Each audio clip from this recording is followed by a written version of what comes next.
Like they were spelled. I can see that now.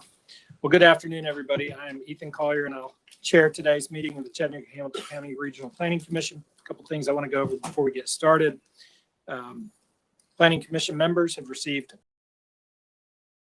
like this within the last week or so, and they've had the opportunity to review these cases in advance of today's meeting. And so at times we'll move pretty quickly through the agenda. So make sure you've got a copy of it in front of you so that you can follow along. In each case, I'll read off the case number and I'll ask if the applicant's present. If you're here and you're present, please raise your hand so that we can see that you're here. And then I'll also ask if there's any opposition present. By opposition, I do mean anybody that wishes to speak in regards to the case that is not the applicant. So maybe you're a neighbor and you've got some questions or some concerns. You're not necessarily opposed, but you want to speak in regards to the case, make sure you raise your hand. We'll first hear from the applicant. The applicant will have we'll first hear from the staff. The staff will present what we have in this packet so that everybody here can see it. And there might be some questions back and forth with staff. And then the applicant will come up to the mic. They'll have 7 minutes to present their case and to help us get a better understanding why they're applying. And then they'll take a seat. Opposition will have a total of 9 minutes, and we stick to the 9 minutes very strictly. So in some cases, from time to time, we'll have 10 or 12 people that want to speak in opposition, but we only have a total of 9 minutes. And so in those cases, I will often interrupt people and tell them that they need to stop talking so that the people that are behind them in line can make their comments as well. One thing I will say is that if there are a lot of people in one case that are in opposition, please pay close attention to what's being said, because what Planning Commission doesn't need is to hear the same thing over and over. So we don't, for 9 minutes, need to hear every single person get up and say the exact same thing. It's really helpful if you bring something new, if you're going to speak in regards to a case, something we haven't heard or something we need to hear, in your opinion. And then the applicant will have 2 minutes to respond to that, and then Planning Commission will make a decision. In almost everything we do today, Planning Commission is a recommending body. So the decisions that we're making today go on to County Commission and City Council. Our job is to make sure that they're as vetted as they can be before they show up there, and we plan to do that. So with that, we'll go ahead and get started. First case on the agenda is SD 2023. Oh, one other thing. When you come up to the mic, I forget to say this a lot of times, but maybe since I forgot, I'll cut you some slack. Please state your name and address when you come up to the mic so that we can keep proper records of who's speaking. First case on the agenda is SD 2023-0040. It's a preliminary plat for Windhaven, formerly River's Edge, and it's lots 1 through 64, located at 8913 Roy Lane, and staff has recommended to deny the preliminary plat. Is there any opposition present? You're here in opposition. And is the applicant present? Okay. Brian, Mr. Schultz. Sure. This case is being denied. This plat is recommended for denial. There was a condition on the rezoning this property stating 4 dwelling units per acre. That would have been 61 dwelling units per lot on this proposed subdivision. The applicant, there was a mix-up on the number of acres on the application versus how many actually acres he owned. Applicant did submit a case 2 months ago to lift the condition to keep the same number of units, but change the density from 4 to 5. That was actually denied about 3 weeks ago at County Commission. Because of that denial of County Commission to lift the condition, the applicant has to start over with a new plat. So that's why we recommend to deny this plat, because it's based on 4 dwelling units per acre. Okay. It does not meet the condition. We cannot approve, I mean, Cannot. we cannot approve this plat request. Motion. We have a motion to deny. It has been seconded. Any discussion? All in favor, say aye. Any opposed? Motion carried. Ma'am, I saw you wanted to speak in opposition. There's no need. This plat's been denied. Mr. Chairman, in case we forget, I think we did forget something on your introduction. Oh, yeah. The government mandatory referral case MR 2023-191, 710 East 12th Street. That has officially been withdrawn in case there's somebody here for that case. Okay. And that's, so just for those of you that might be here, that address is 710 East 12th Street. That case has been withdrawn, Mr. Schultz. That's correct. Okay. That's low barrier shelter So discussion. we are not going to hear that case today. You're welcome to stay and hang out with us. Why are they leaving? They don't want to stay. All right, next case on the agenda is SD 2023-0046. And this is Willington Subdivision lots 1 through 204, located at 7839 McDade Road. And staff is recommended to defer for 30 days. Is there any opposition present? And is the applicant present? Thank you. Mr. Schultz. Yes, staff's recommended to defer this case, preliminary plat, as later on today's agenda. There is a PUD amendment which could impact this plat. So therefore, staff's recommending to defer for 30 days to see what action is taken today and at county commission on some PUD amendments. Is the applicant okay with deferring for 30 days?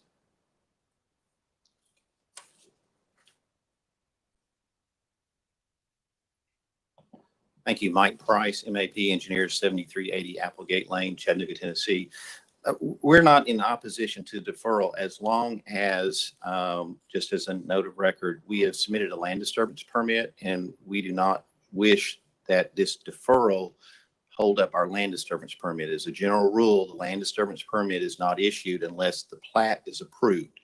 All this amounts to what you see here on the board by and large does not change as it relates to the construction work activity. So I just want to put that in the record that as long as this doesn't affect us at a permitting level, we're fine with the 30-day deferral, regardless of however this case comes out later today to be heard by the Planning Commission. So that's all I would say. Mr. Price, how would we be able to have any impact on whether or not your land disturbance permit were issued? Because the way that the county operates currently is land disturbance permits are not issued for subdivision unless the plat is approved. Would that be the case? That's correct. So if it's deferred 30 days, the permit will defer. So then based on that, I would ask that this plat be approved because if we are denied today, then we would move forward with this particular plat. If for some reason that we are successful today, then we can resubmit, but it doesn't stop my land disturbance permit. And given where we are today, the land disturbance permit is the critical aspect. We can always change plats, but trying to get a permit, I'm held up for 30 days. And I don't think that would be right for us to be held up given what we're trying to accomplish. And Mr. on the screen, the area in question is changing today. Is this, I can see a little hand that's circling around, actually on Georgetown Road. That's an area of change. And then back here to the south of this little reverse L, there's some additional property being subdivided there. So this plat does meet the current PUD requirements as approved. We were just deferring because of some changes that were coming. All right. We're not asked, or if there was not the possibility of change, the staff would have recommended to approve this plan. Correct. Based on the current approved PUD plan. They're just going to have to submit a revised preliminary plat. Correct. And there's some questions I'll get later on in the zoning case. These two entrances, there's some questions about these with the International Fire Code that'll come up in PUD in terms of spacing. I don't know if it impacts his plat right now, but that will be discussed in the zoning case when it comes up. Okay, thank you. Any other questions for the applicant? We've got somebody here that wants to speak in opposition. Ma'am, come on up.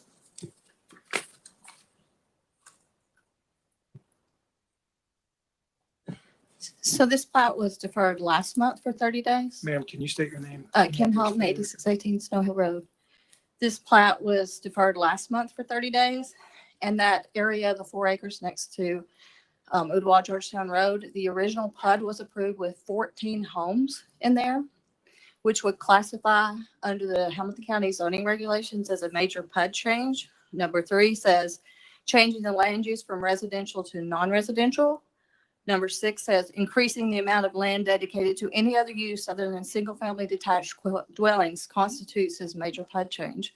So the 14 homes that were there are not there anymore. And that's listed as a community lot. On the plat, it's shown as a community lot. It also says in the notes that there's going to be no building permits issued for that area. That's supposedly a community lot. So this would constitute a major PUD change. So it would be against the current PUD zoning that's in place for it now. And if it's deferred another 30 days, that would be a total of 60 days. 60 days is all that the planning commission has in order to approve it. After that, it can be automatically approved. The 60 days will be up on December 8th. The planning commission meeting is December 11th, and the rezoning cases and changes to this PUD will not be heard by the Hamilton County Commission until after that. So that's why we feel it should be denied. And, the fact that it does constitute a major PUD change, it just seems like it's not meeting the PUD zoning requirements. And that's why we think it should be denied. Thank you. Thank you. I just want the record to be correct. Some of what's just been stated is not true. It does not. What's in front of us complies with the PUD requirements, the current PUD requirements. Correct. In that little area, that 4-acre area to the Ooltewah George, it did show residential. Mm-hmm. Right now it's showing one lot. If it was showing more residential lots than what was approved, yes, that would be a major change. We could not approve the plan. But this plat is not a major change to the. No. Later on the agenda, we do have 3 cases to amend this approved PUD plan, which if that's the case, if it is approved, this plat approval just becomes null and void. He'll have to come back through with a new plat. That's correct. Okay. Mr. Price. Yes, sir. You've succinctly stated what I was going to, which is this plat does meet the current PUD requirements. It is a valid plat, and we do recognize if we are successful, we will come back through and amend the PUD. If we are not successful, then we will simply put the lots back in the 4 acres in the middle and move on. Either way, it's still the same plan as it relates to what we have proposed. Right. Makes sense. What's the will of the commission? Mr. Lehman? We have a motion to approve, and it has been properly seconded, Mr. Lehman. Yeah, Brian, just relative to, you mentioned separation relative to fire marshal. I just was curious relative to this plat. Does that not affect? It came up during the discussion of the zoning for the commercial PUD. We'll talk about it earlier. So it just hit me to discuss that because the fire marshal saying these distances are too close based on fire code. And they'll have to be amended to move one of those distance requirements, which could trigger a major change to the PUD if it is approved. And at that point, they would have to replat. Yes. Okay. Thank you. We have a motion that has been seconded. Any other discussion? All in favor, say aye. Any opposed? Motion carries. Thank you. Thank you. Next case on the agenda is SD 2023-0055. And this is a variance request for 4303 Pattontown Road. And staff has recommended to approve the applicant's request. Is there any opposition present? And is the applicant present? Thank you. Mr. Chairman, I don't know if the opposition is the same person. We did receive email in opposition to this request as well. Thank you. Mr. Schultz, can you take us through it? Sure. This is a request to divide a piece of property highlighted in the blue on your screen. And the crosshatch area. The crosshatch area already has an existing home on it. These are Claudine Circle is a private drive. And in order to divide anything less than 5 acres, you have to front on the public road built to county standards, or on a private road built to county standards. This private road does not meet those standards. Therefore, they're asking for a variance to that 5-acre rule. This is part of a trust. I think the family owns everything around this property. Staff reviewed this and agreed that because this is an unusual situation, it's a trust situation. Trust owns this property. They're trying to cut this off. Somebody lives in this 1-acre piece of property, and the trust wishes to sell that to the family member. As part of that, they need a variance. So staff recommends to approve this variance for a lot less than 5 acres on private road. Thank you, Mr. Schultz. Any questions for staff? All right, we'll hear from the applicant first. Come on up.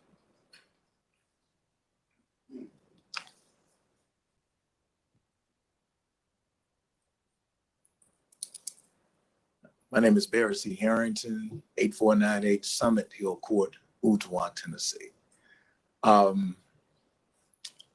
We wanted to award a piece of property, not sell them. I heard that mentioned, not sell them the property, but give them the property since they have an existing modular home on the property, but enough that's sufficient for the home itself.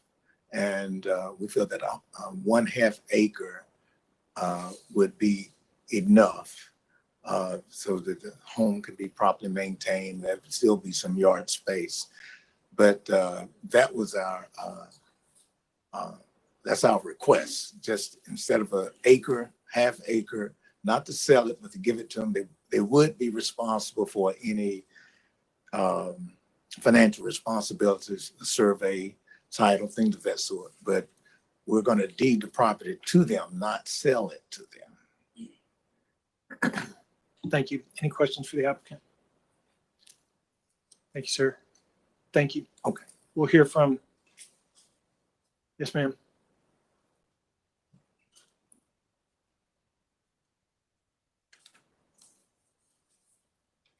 My name is Adrian Hunter Moss. I am the homeowner of the said property, 8287 Claudine Circle. 4303 Pattown Road, it was my grandfather's estate. The way the street was constructed, it was initially a gravel walking trail that goes around the pond. My grandfather had it paved over and he turned it into a private road, named it after my grandmother. And he gifted me the property that the said home is sitting on. The issue, I have a concern in opposition. The concern is that Mr. Harrington and the trust is interested in selling the property. As it stands today, the only way I have access to the main road is through Claudine Circle. If the new owners are to purchase the property and decide we don't want anybody traveling over Claudine Circle, I have no other alternative to get to the main road. Everybody else that sits back behind it has that flagpole touching Pattown Road. I don't have that access. You know, I do know they mentioned, you know, doing an easement and all that, but none of that has been written in stone. I don't know who the new owners may be. I don't want to get locked in back there.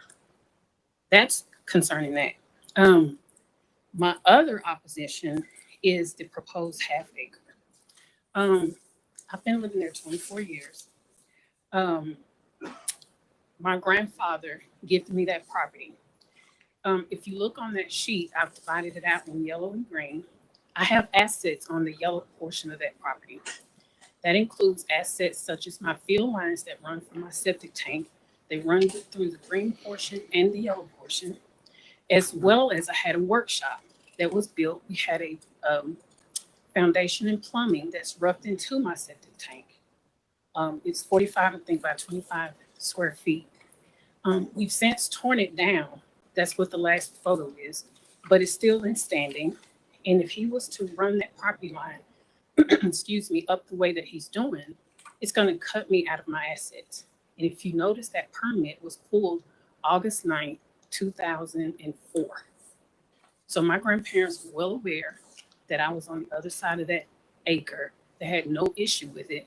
I've been there 24 years. The only issue that's ever come up is today when we're talking about the variance. Like I said, I do have assets on that side. It's been in standing for years. I've always maintained that entire acre. I don't know what this proposal is about shrinking me down to a 1/2 acre. So I'm just asking you all to reconsider.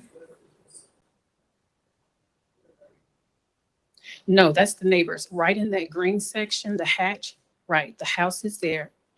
The yellow portion, I've maintained that, and the blue square is where the foundation, the workshop was poured. So and then there's another sheet. If you look at that, that's the entire original proposal.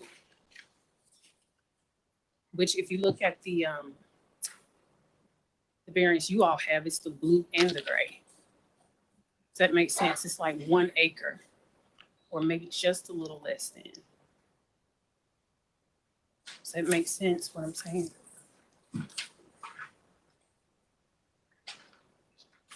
So if the new owners decide we don't want you coming across Claudine Circle, I will be locked in there. No way to get out. Thank you. Any questions? There's a lot of questions. I have Go a ahead. question. So you don't want the property or you want it in a different form? No, I want the entire 1 acre that was originally proposed. They're trying to shrink my yard down to 1.5 acres. Mr. Chairman, could you explain just to the board in some options here? Because it seems like a family feud. I just want to say something, Mr. Chairman. If what I'm following here, this lady owns the yellow piece of property, and which is on the screen is blue, and the crosshatch area, right? She doesn't own the yellow. Yeah, I own both sides of it. Is what I'm saying. I own the Gotcha. yellow and up there I own the blue and the crosshatch. I own So you do own the blue. both. Yes. You own the blue. That's- So you are the property owner. This gentleman has no authority to apply for a variance to something Well, you own. he is the executor on the property, but if you look at that permit B-943, that foundation that's poured is laying in that blue section of the map, and it's 44329 Pattontown Road, which is my original address before the Claudine Circle was added. Does that make sense? I think I'm following track of what Commissioner Holland said. I think this may be a private matter that needs to be resolved first.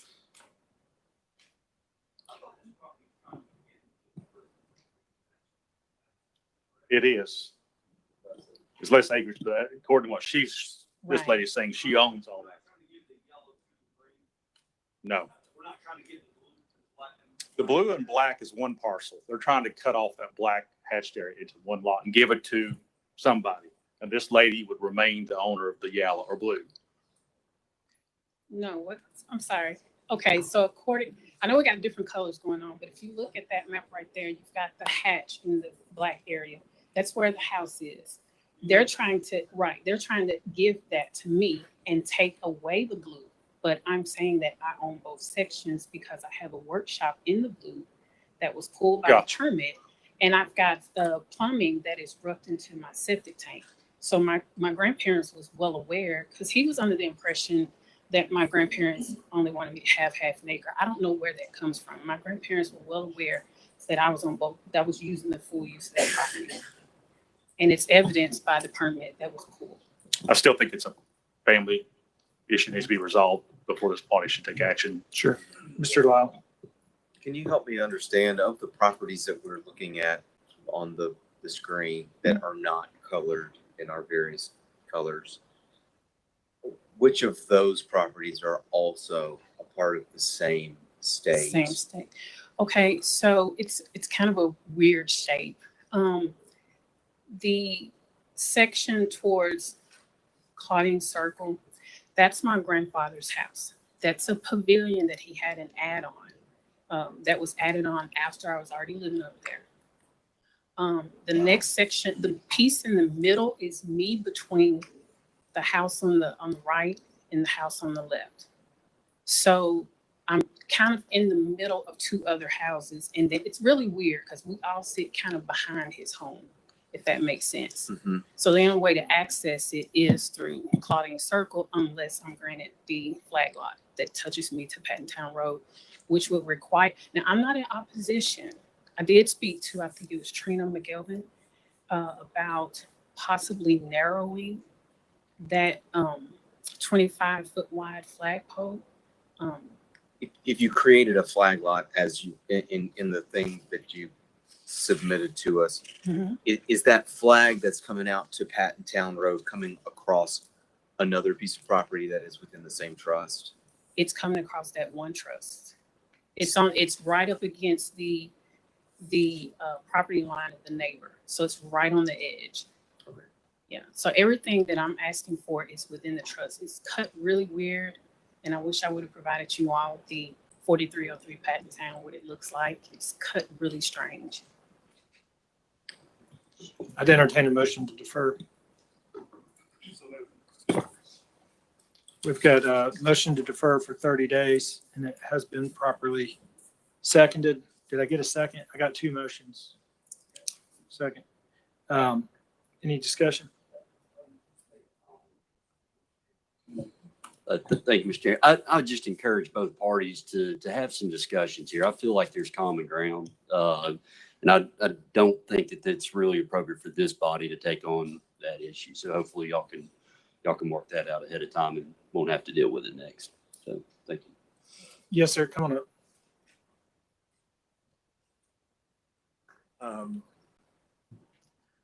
I'm the executor of the Hunter estate, co-executor.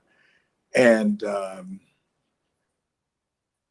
his granddaughter doesn't own any of that property.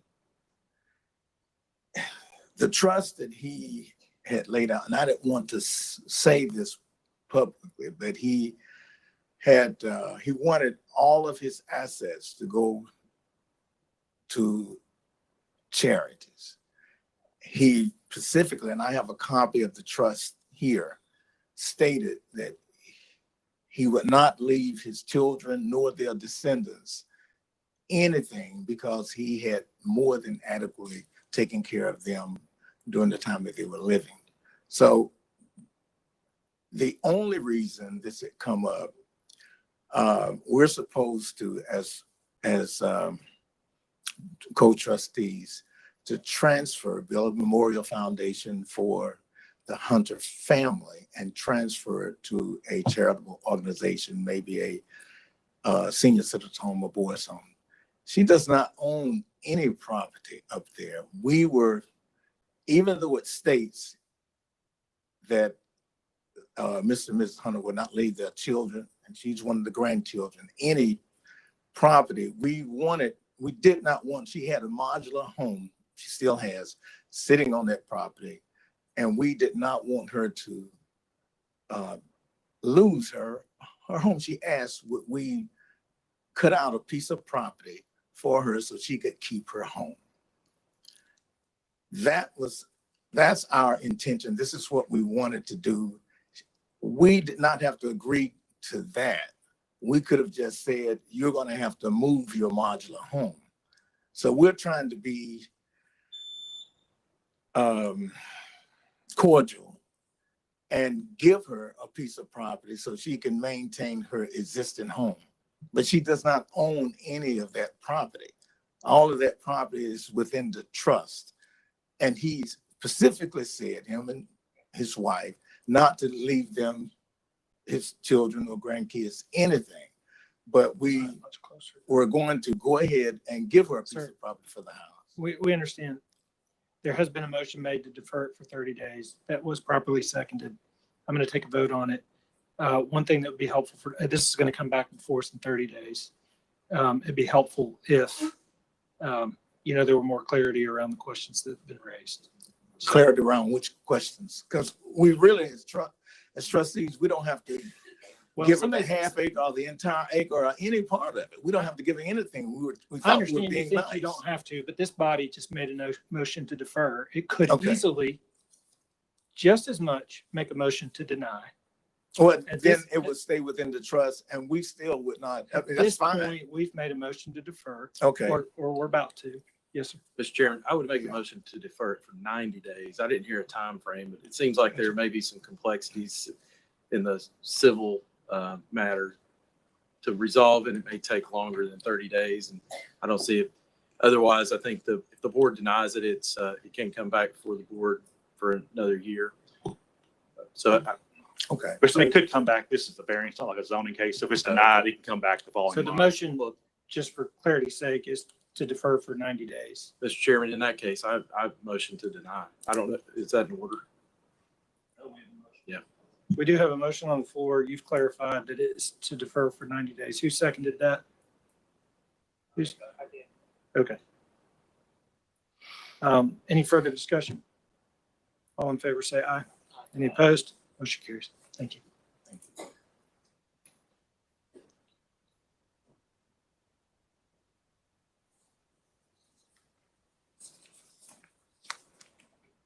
Next case on the agenda is SD 2023-0056. And this is London Woods subdivision lots 41 through 84, located at 10715 and 10763 London Lane. And staff is recommended to approve. Is there any opposition present? Motion to approve, and it has been properly seconded. Any discussion? All in favor, please indicate by saying aye. Any opposed? Motion carries. Next case is SD 2023-0057. And this is Faithview Phase 2 subdivision, lots 1 through 40, located at 7038 Ottawa Georgetown Road. Staff is recommended to defer for 30 days. Is there any opposition present? Is the applicant present? Motion's been made to defer for 30 days, and it has been properly seconded. Any discussion? All in favor, say aye. Any opposed? Motion carries. Next case on the agenda is SD 2023-0058, and this is Whispering Ridge subdivision, lots 1 through 31, located in the 1100 block of Eldridge Road. Staff is recommended to approve. Is there any opposition present?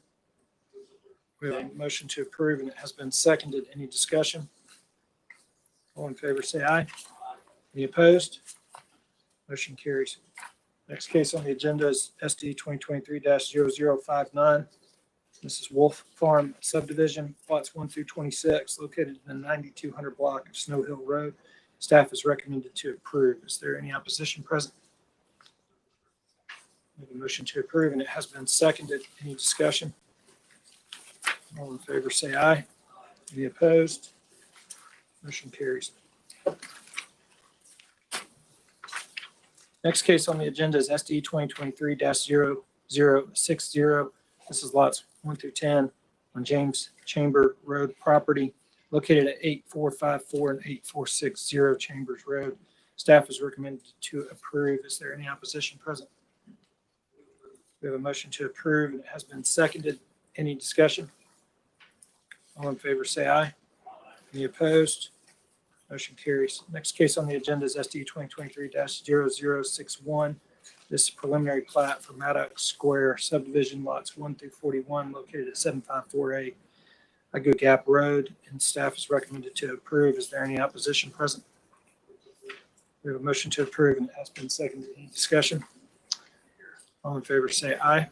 Any opposed? Motion carries. Next case is SD 2023-0062, and this is preliminary plat for Painted Ridge Phase 2 subdivision, lots 1 through 49, located in the 5500 block of Acadia Drive. Staff is recommended to approve. Is there any opposition present? We have a motion to approve, and it has been properly seconded. Any discussion? All in favor, say aye. Any opposed? Any opposed? Motion carries. Next case on the agenda is case SD 2023-0063. And this is Farmstead Phase 2 subdivision, lots 81 through 229, located in the 1700 block of Boy Scout Road. Staff is recommended to approve. Is there any opposition present? We have a motion to approve, and it has been seconded. Any discussion? All in favor, please indicate by saying aye. Any opposed? Motion carries. Thank you.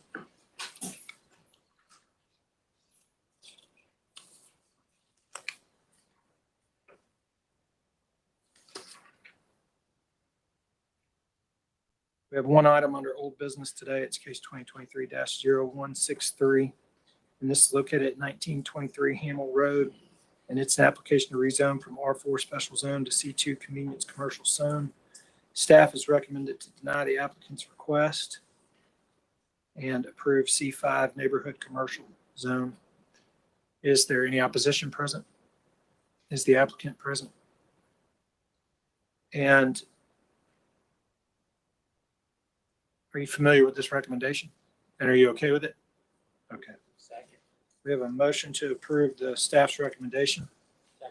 And it has been seconded. Any discussion? All in favor, say aye. Any opposed? Motion carries. Thank you, staff, for making that happen. You're welcome. All right, first item under new business is case 2023-0177. And this is located at 9051 and 9053 Dallas Hollow Road. And it's an application to rezone from A1 and RT1 to manufactured housing park district. Staff is recommended to approve the applicant's request with conditions. Is there any opposition present? Mr. Chairman, we did receive one email in opposition. They can't be here today due to a medical procedure. Basically, they want a condition added that no mobile homes allowed within 500 feet of Dallas Hollow Road. They own the property is owned RT1 in front. It's a $5 million townhome project, and they want just some type of separation from those townhomes and the mobile home to the rear of this property. Okay. You're the applicant? Can you come on up to the mic? State your name and address for the record. Barry Higgins with Higgins Construction, 1950 Sequoia Road. So I had, the one that had called was Clay, which he is building the townhomes. And he wanted to cut off 4 acres of the 8 so that when you're standing on the back of the townhomes that you could not see the mobile home. And me and him talked this morning. He can't be here. And he said he'd appreciate it if I do that. But I told him if you cut 4 acres of 8 acres, you kind of cut your tail off to spite your face. But within that distance, so there's a stream that lays behind his townhomes.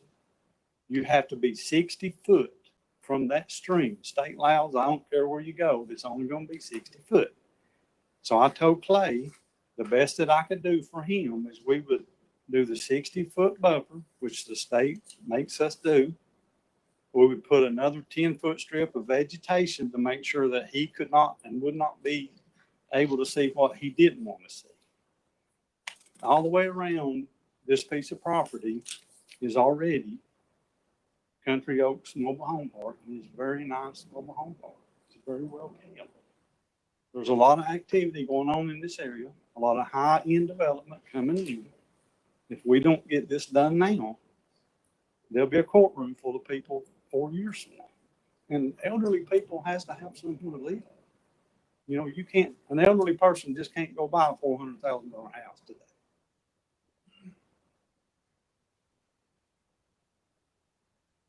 Can you just restate what that would be if we were to put that in the form of a motion in terms of the area that you were talking about? Because we have a mapped area, right? Sure. And we do have one condition prohibiting uses or prohibiting certain uses in the property. So it'd be a condition added to this that, what'd you say, 10-foot landscape buffer in addition to the 60-foot buffer, stream buffer along that property. Would work on the condition between Down County Commission. Okay. If that's the direction the Planning Commission chooses to go. Okay.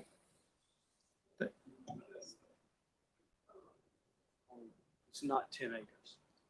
Correct. He's going to have to, you have to have 10 acres to do a mobile home park. He's going to have to combine it with a Country Oaks mobile home park in order to get building permits anyway. But you're not, this is not a variance. This has nothing to do with that 8 acres being less than 10 acres. No. We have a note that's got to be combined in order to get building permits. It has to be combined with Country Oaks. It's future development for Country Oaks. Mr. Mabee. Thank you, Mr. Chairman. Question for the applicant. Are you familiar with the other recommendation that the staff made in terms of restrictions on uses. Run that by me one more time. So they're recommending that the uses be limited to single family, single wide manufactured home, double wide manufactured home, modular homes, 2-family dwellings, townhouses, farming, and stables for personal use only, and all other uses are prohibited. Are you familiar with that? Well, all I know is as long as they can use it at Country Oaks, that's the point, what I'm trying to get down.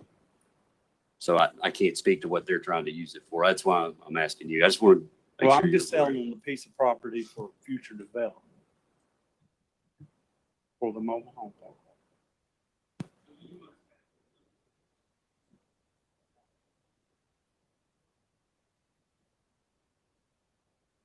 It's for single wide mobile homes. Yeah. What's the will of the commission?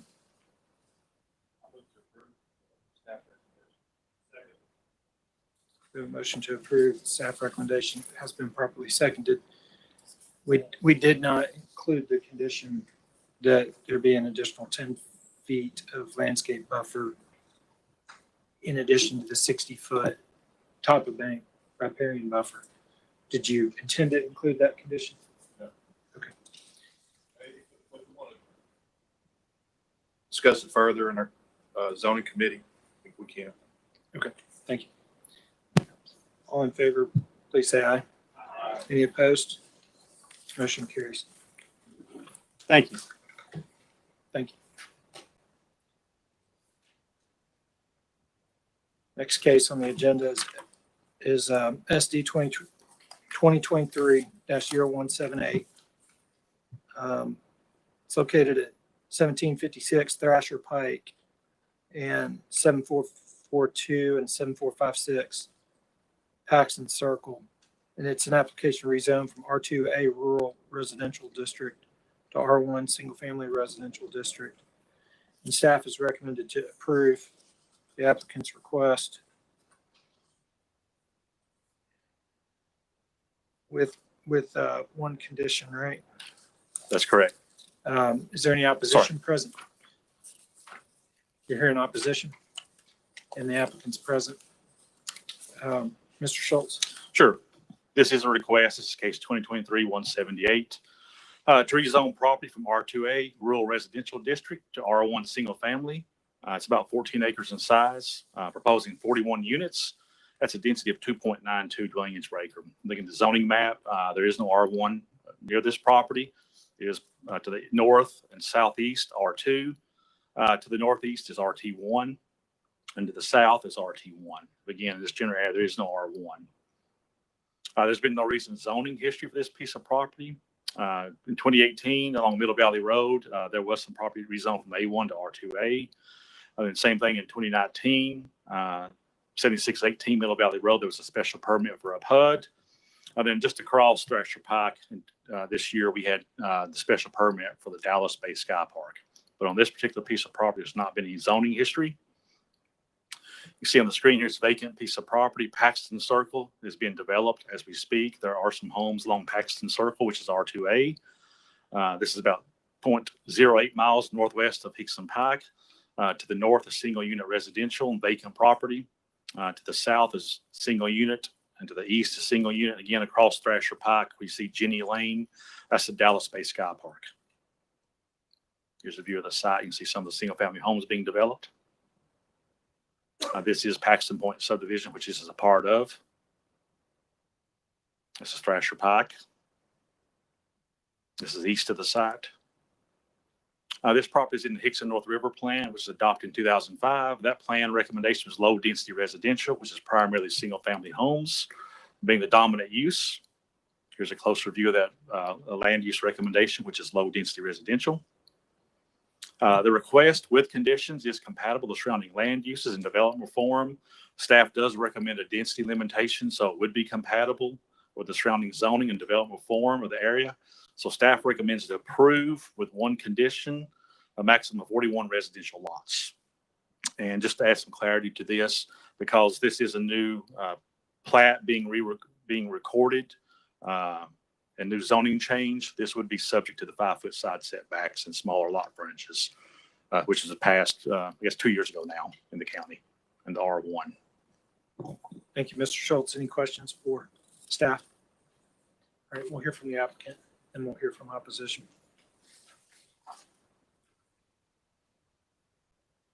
No, you go first.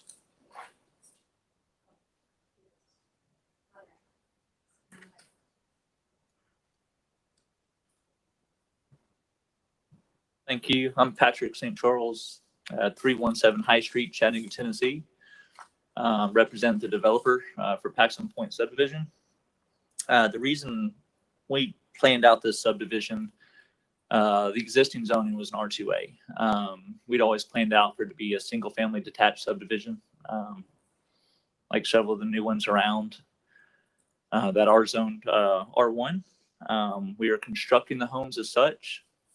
When I had my licensed engineer lay out and we're planning for the subdivision, there's a resolution that you mentioned back in 21 where some of our setbacks were amended from 10-foot back to 5-foot setbacks. I was told that we fell underneath that. We planned for that. Construction started. It was middle of this year. It was brought to my attention that the R2A did not fall with the new R1 resolution. And so we're since for the remaining phase 2 lots and 2 that are attached to the phase 1, asking for a rezoning to R1. This better aligns with how we're trying to construct the subdivision.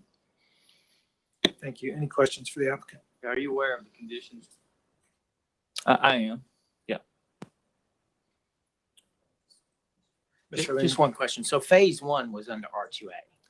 It was, yes, but we were under the idea of that resolution. So going back, the reason to go to R1 is setbacks and lot sizes, correct. Yes, thank you. Any other questions for the I applicant? do have one for staff, I Mr. guess. Payne? So the 2 lots that are inside, looks like it's almost part of the first phase. Is that, can you do that? Can you Yes. change the setbacks inside of the existing? The way the ordinance was written, basically, once a new plat is recorded after July 21st, 2001, if he records those 2 lots as part of this phase 2, they would be subject to the new setbacks and lot frontages. That's why it's shown in the rezoning. All right, we'll hear from Thank you. opposition.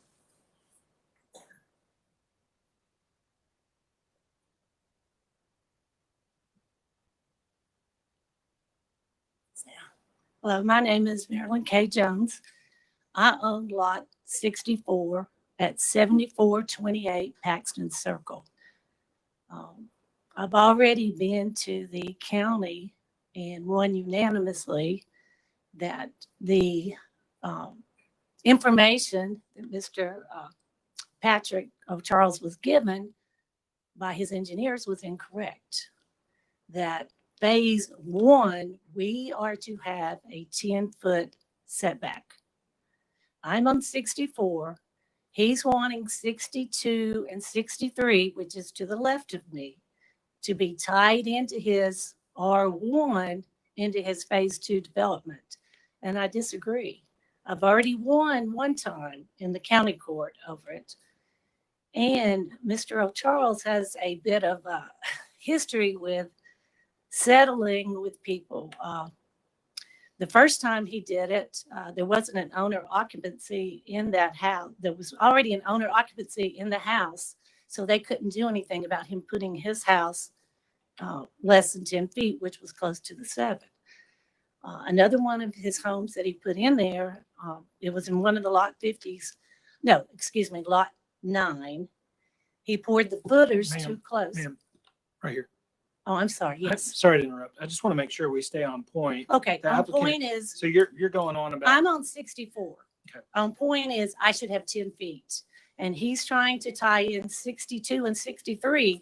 The one right next to me, he's already built 90% of the house and has a home buyer for I'm it. just curious, how far is your house from the property line? Well, at some points it's 7 and at some points it's 6.5. I've gone out there with a tape measure. I've had the survey done and I should have 10 feet. I'm under the original R2 zoning. I should have 10 feet.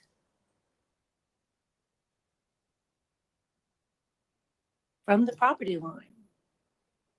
Did you buy your house after it was built or did you buy it before it was built? I bought it from Riverstone, which was his partner in phase one, and I had it built. Okay. Any other questions for the opposition? Thank you, ma'am. I hope you do the right thing.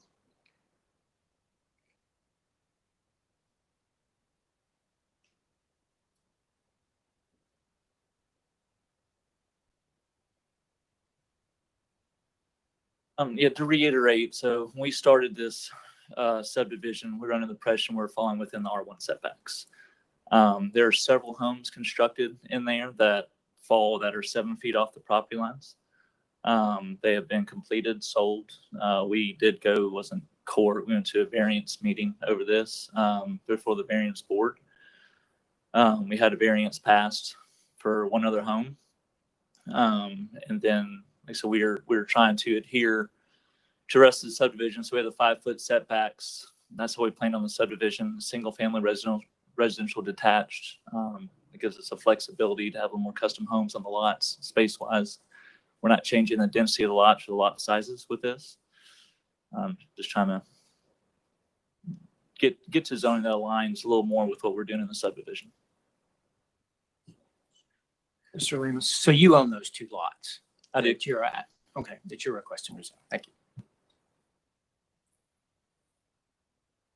Any other questions for the applicant?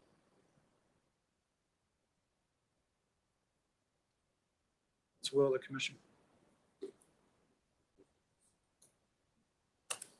Mr. Anderson. Thank you, Mr. Chair. Brian or whomever on staff wants to answer this. Does this action today by Planning Commission one way or another affect the woman who was here? Does this affect her lot or only the 2 that he's bringing? Only the 2 that he's bringing. I think I'm not sure, I don't want to speak for her, but I think she showed up at the Board of Appeals in opposition to his variance request on those 2 lots. They can correct me if I'm wrong. That is correct. And so the way the ordinance is written, when the R1 amendment went through, it says, reduced setbacks and lot frontage in the R1 zone applies to lots or parcels recorded in the Hamilton County Register of Deeds office on or after July 21st, 2021. So it's a 2-step process. He has to get rezoned to R1, come back in, do a new plat for phase 2, and include those 2 lots as part of that. That's a new plat recorded after July 21st. He's eligible for 5 foot side setbacks. Thank you. I've also got a question for staff. Is there any conditions on the property right now preventing duplexes? It's an R2A. You'd have to do a special permit. It has to be a special. Yes. Now, going to R1, you do lose that ability to do duplexes in the county. Yes. Any other questions for staff? What's the will of the commission? We have a motion to approve the staff recommendation. I need a second. Any discussion? All in favor, say aye. Any opposed? Motion carries. Thank you.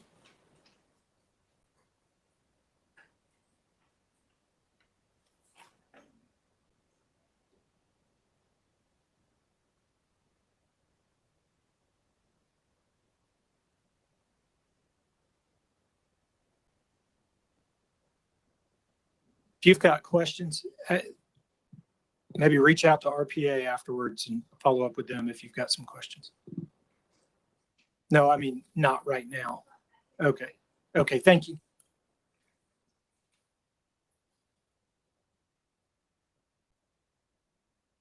All right, next case on the agenda is case 2023-0179. It's located at 608, 614, and 4 unaddressed properties in the 600 block of Central Avenue. The applicant's requesting to rezone from R3 to UGC, and staff has recommended to approve with conditions. Is there any opposition present? Is the applicant present? Are you familiar with the conditions? We have a motion to approve the staff's recommendation. and it has been properly seconded. Any discussion? All in favor, say aye. Any opposed? Motion carries. Next case on the agenda is case 2023-0181, and it's located at 1115 Morris Lane and 8606 East Brainard Road. And this is an application for a special permit for an institutional planned unit development, and staff is recommended to approve with conditions. Is there any opposition present? Is the applicant present? Councilman Ledford? I'd like to hear from the applicant, or Brian, you want to run us through real quick? This has been probably 17 years in the making for this project to finally, not this particular project, but the land. And the East Brainerd community has been working diligently with multitudes of offers and project proposals. And we are very excited. The reason you're seeing no opposition is because this has unanimous support from the area, the surrounding neighborhoods. And Brian, I would like you to run us by what this is, because this is an opportunity for us to see a little bit about what an iPUT is in an R1. Sure. This is case 2023-181. This is not a rezoning request. It's a special permit for an institutional PUD. We see very few of these. The only two that I can think of right now would be Baylor School and Macaulay School that are PUDs or iPUDs. This request is for an assisted living facility. It's roughly 6.6 acres in size. Proposed number of units is 120. That's a density of roughly 18 dwelling units per acre. Again, looking at the zoning map, this is all R1 to the south and west of the property. To the east across Morris Lane is C2. And to the north is R2, C2, and R1. Again, this is not a rezoning the property. There's been a lot of history, as Councilman Ledford stated, on this property over the years, from rezonings from R1 to C2. Those have all been unsuccessful. The applicant usually withdraws those requests either at this level or at city council level. So it had some history on this property. It's currently a single family home. To the east of this property is commercial shopping center. To the south is single unit residential.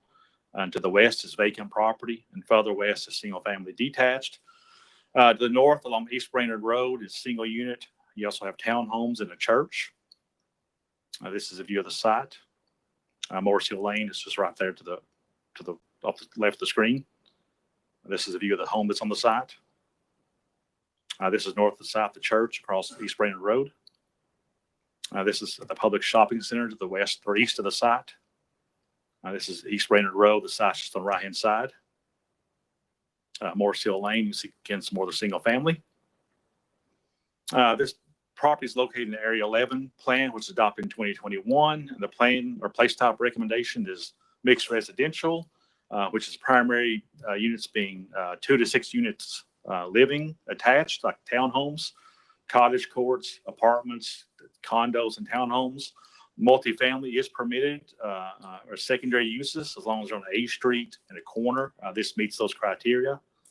Here's a closer view of the place type recommendation, which again is mixed residential. The request is compatible with adopted Area 11 plan. It is compatible with adjacent land uses and development reform. Staff does recommend a condition related to off-street parking.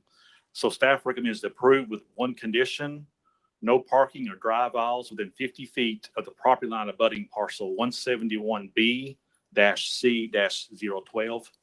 And that's the property to the south of this. So staff recommends to approve with that one condition. Thank you. Councilman Ledford? Thank you. If you want to come up and tell us a little bit about Harmony of Chattanooga. Absolutely. Thank you. My name is Joe Conver. I'm with Smith Packard Development Company, 4423 Pheasant Ridge, Roanoke, Virginia. We operate 44 senior living communities with independent living, assisted living, and memory care. This one is actually for assisted living and memory care. So roughly 120 units. I'm very excited to have the folks living here in this community be able to stay in the community and support our wisest generation with a great place to live. Very good. Joe, you want to talk a little bit about a unique condition we have along Morris Hill Lane? We do. So to the south, there's a little bit of a kind of a low area, so there's no issues with our civil engineers here, and there's 175. Yeah, there's 170 feet already, so there's no issues with the 50-foot condition that we have. So I want to thank you for working with not only the Reunion neighborhood, Heaton Drive, and surrounding folks in Hurricane Creek. This was a blessing, so to speak, as we went through several types of projects, including fast food restaurants and things that just really didn't fit the community corridor as we're building along there. And also, I want to thank you for identifying on the site plan something that is unique, and that is maintaining the old oak tree. Yes, very much so. If you've ever been on Morris Hill, you will notice, Morris Lane, sorry, you will notice there is a giant oak tree that is just majestic. And I appreciate you wanting and doing everything in your power. It is going to be very exciting because when the sales folks talk about when their folks come in there, they'll be able, a lot of generations will still be remembering that tree when they move in. So it is very blessed on both sides. Thank you. Thank you for working with the community. And with that, Mr. Chair, I'll move for approval. And I'm assuming that's with conditions. With the condition. Thank you. We have a motion to approve with conditions. And it has been properly seconded. Any discussion? All in favor, say aye. Aye. Any opposed? Motion carries. Thank you. Thank you. Next case on the agenda is case 2023-0182. And this is located at 5120, 5116, 5134 of Highway 58 and 5 unaddressed properties in the 5100 block of Highway 58. This is an application to rezone from C5 Neighborhood Commercial Zone to C2 Convenience Commercial Zone, and staff is recommended to deny. Is there any opposition present? And is the applicant present? Thank you. Mr. Schultz. Case 2023-182. Again, this is a request to rezone from C5 Neighborhood Commercial Zone to C2 Convenience Commercial Zone with condition. The proposed condition at the time of application was a driving range and golf training center only. Number of acres of this property is 8.98. Looking at the zoning map, you can see there's a mixture of zones, this location from C5 to the north. You have R2, C2. To the east is R1 and M1. To the east, this side's Enterprise South. To the south around Mimosa Circle, that's R1. And of course, along Highway 58, again, you see those mixture of commercial type zones from C2 to C5 to R4. So along the strip or corridor, we see different commercial zones. Again, applicant proposed one condition at the time of application for driving range and golf training center only. There has been some history of zoning cases on this piece of property. A portion of this site was rezoned from R2 to C5 in 2016. Then in 2021, the applicant, there was a rezoning request to rezone from C5 to C2. Staff recommended to approve a portion of the site to C2 with conditions. The application was ultimately denied by City Council. So again, there has been some zoning history on this property for C2. This is the site plan that was submitted with a request back in 2021 for mini warehousing and storage. This is, again, the old site plan. This is a vacant piece of property. To the northeast is utility and vacant land. To the north along Highway 58 is single unit residential, church and commercial. And to the south along Highway 58 is commercial uses. And to the south, directly south is single unit residential, which is Mimosa Circle. There's a view of the site. Highway 58 is just the left-hand side. This is a view of the site. Mimosa Circle is just to the right of the screen behind those trees. This is a view north of the church. North of the site across Highway 58. The northwest of the site. The site's just the left-hand side of the screen. This is located in Highway 58 Community Land Use Plan, which recommends neighborhood commercial, which is primarily single-family dwellings, townhomes, patio homes, and 2 to 4 unit dwellings, as well as small-scale commercial uses, such as C5 type uses. Here's a closer view of that recommendation. Again, you see that plan recommendation is neighborhood commercial. The request is not compatible with the Highway 58 community plan, even though it's outdated, quite some, it's still a valid plan. It is not compatible with surrounding land uses and is not compatible with the development form found in the area. The proposed use could create nuisance issues in terms of noise and lighting on the existing residential neighborhood to the south, which is Mimosa Circle. The existing C5 zone currently meets the plan goals as outlined in the Highway 58 community plan. And just as a reminder, RPA is currently undergoing new area plans, which could provide guidance on future change of use at this location. So staff recommends to deny this request. Thank you, Mr. Schultz. Any questions for staff? Great. We'll hear first from the applicant.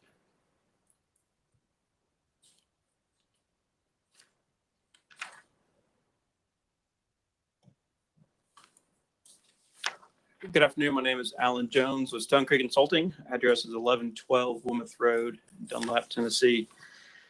So we tried to have a neighborhood meeting with the residents of Mimosa Circle back on November 4th. Unfortunately, when I was trying to get that meeting finalized, talking with Councilman Hester, we ended up not having that neighborhood meeting. So we did not have a chance to kind of present some plans to the neighborhood and try to discuss and kind of articulate, I think, why the C2 rezoning on this is actually beneficial to the community. One thing that Brian failed to mention is this property was originally rezoned back in 1999 to C5 with a slew of conditions. And I think that's when the neighborhood was heavily involved. And one of those conditions was to not have any access to Mimosa Circle. If you look at the site plan, Brian, do you have the ones that I sent you last week? Yeah, we did. Yeah. So if you look at the bottom of the page, Mimosa Circle actually has 50-foot right-of-way access to our property. And so during that neighborhood process back in 1999, for that C5 approval, that condition was to not have that access. But when the rezoning came back through in 2016, there were 0 conditions put on this property. So all of those conditions from those neighborhood meetings went away. So right now with the C5, this is essentially what we can develop by right. This is 4,500 to 5,000 square foot buildings. That's your office, your neighborhood commercial. When you look at the comment from staff saying, you know, anything above C5 would be a light and noise nuisance to the community. What we can do right now is going to be a light and noise nuisance to the community. Since the original application, we were looking at doing a driving range and a golf facility. We did run into some issues with EPB getting nets put in their right of way because they have a 150-foot right of way through our property. So we could not get the 50-foot high nets for the driving range.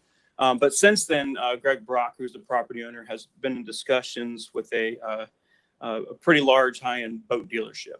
So we are looking at rezoning this still with the C2, but for a boat dealership. And what you see on the screen is that proposed site plan. Because of the utility easement, that the big 150-foot easement that runs through the property, we're looking at putting the sales building, toward the back end of the right up next to the power easement, still leaving the back end of the undeveloped as shown, and then allowing all of that highway commercial along Highway 58 to be for the product display for the boats for this dealership. A few things: the area plan is outdated. I understand they're going through a process, but I don't know. My interpretation of neighborhood commercial doesn't apply when you're on a major corridor that has 30,000 trips per day. To me, that should be highway commercial. So I think that would be appropriate. But to kind of bring in back some of the conditions that were in place back in 1999, these are the conditions that I would like to propose for this property. By code, it's only required to have a 20-foot landscape B buffer. We're proposing to have the type A 30-foot landscape buffer. No access shall be allowed to Mimosa Circle, so that way we cannot have this property's development infringe on the Mimosa Circle neighborhood. And then condition 3 would be taking the majority of the prohibited uses from the C5 zone and applying those to the C2. Playing of outdoor music and making announcements would not be allowed. Adult-oriented establishments not allowed. Theaters, skating rinks, dance halls, billiard rooms, and other businesses or uses devoted primarily to entertainment not allowed. Liquor stores not allowed. On-premise signs with flashing strobe lights, blinking lights, etc. Not allowed. And then alternative financial services also would not be allowed. So these are the conditions that we would like to be considered for the C2 zone proposal. Councilman Ledford. Thank you, Mr. Chair. Mr. Jones, the conditions that you've just played out here and the site plan that I saw earlier with pushing everything up to Highway 58, Has the neighborhood had an opportunity to see any of this yet? No, sir. I've forwarded everything over to Councilman Hester was kind of my liaison for the neighborhood, As should be. as it should be, and I forwarded everything to him, but I don't know if that got forwarded on to them. I sent the original plan to Councilman Hester to schedule that meeting, but he did talk to the neighbors before our meeting was set, and then I talked to him the next day, and he said, we don't need to have a meeting. So. Okay. So this is relatively new information, self-imposed conditions.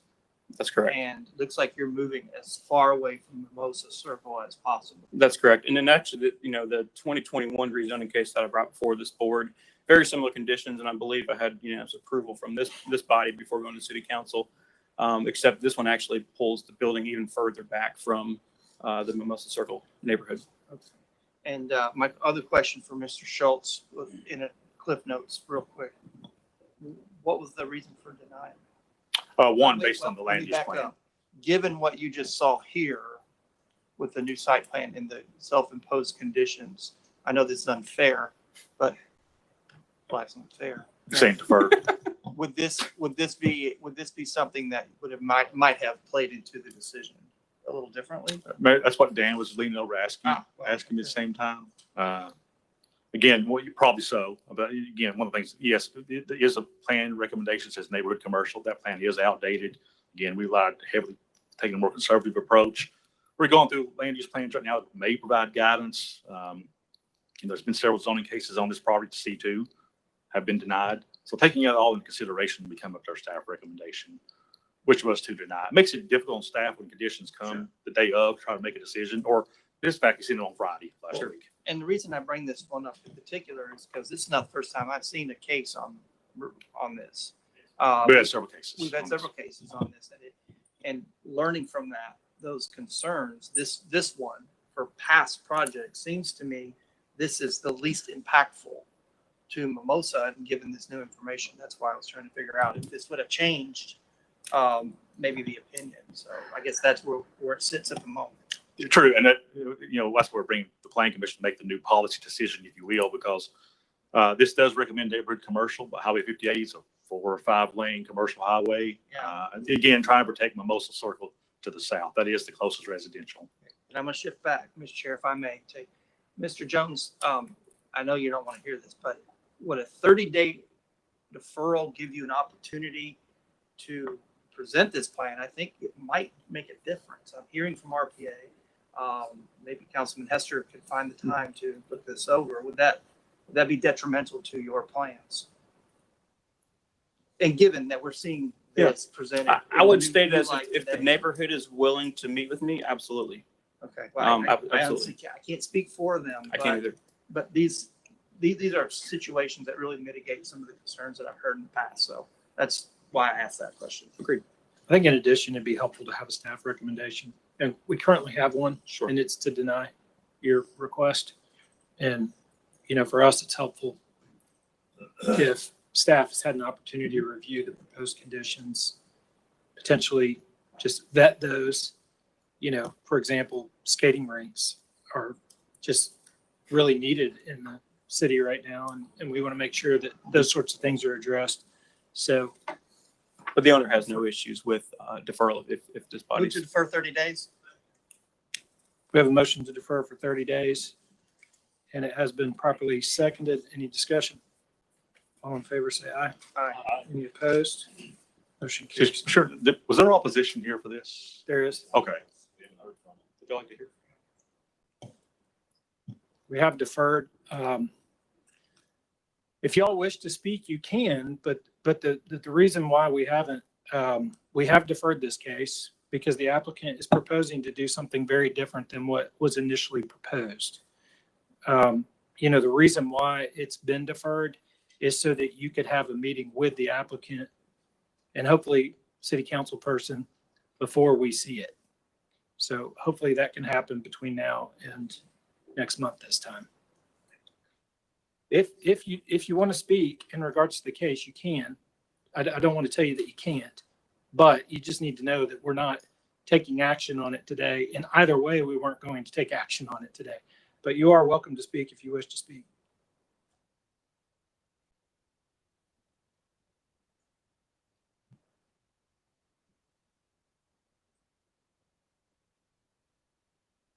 My name is Alonzo Noble. I live at 5148 Mimosa Circle, and we've been dealing with these issues for a number of years. And you all have deferred it for another 30 days. And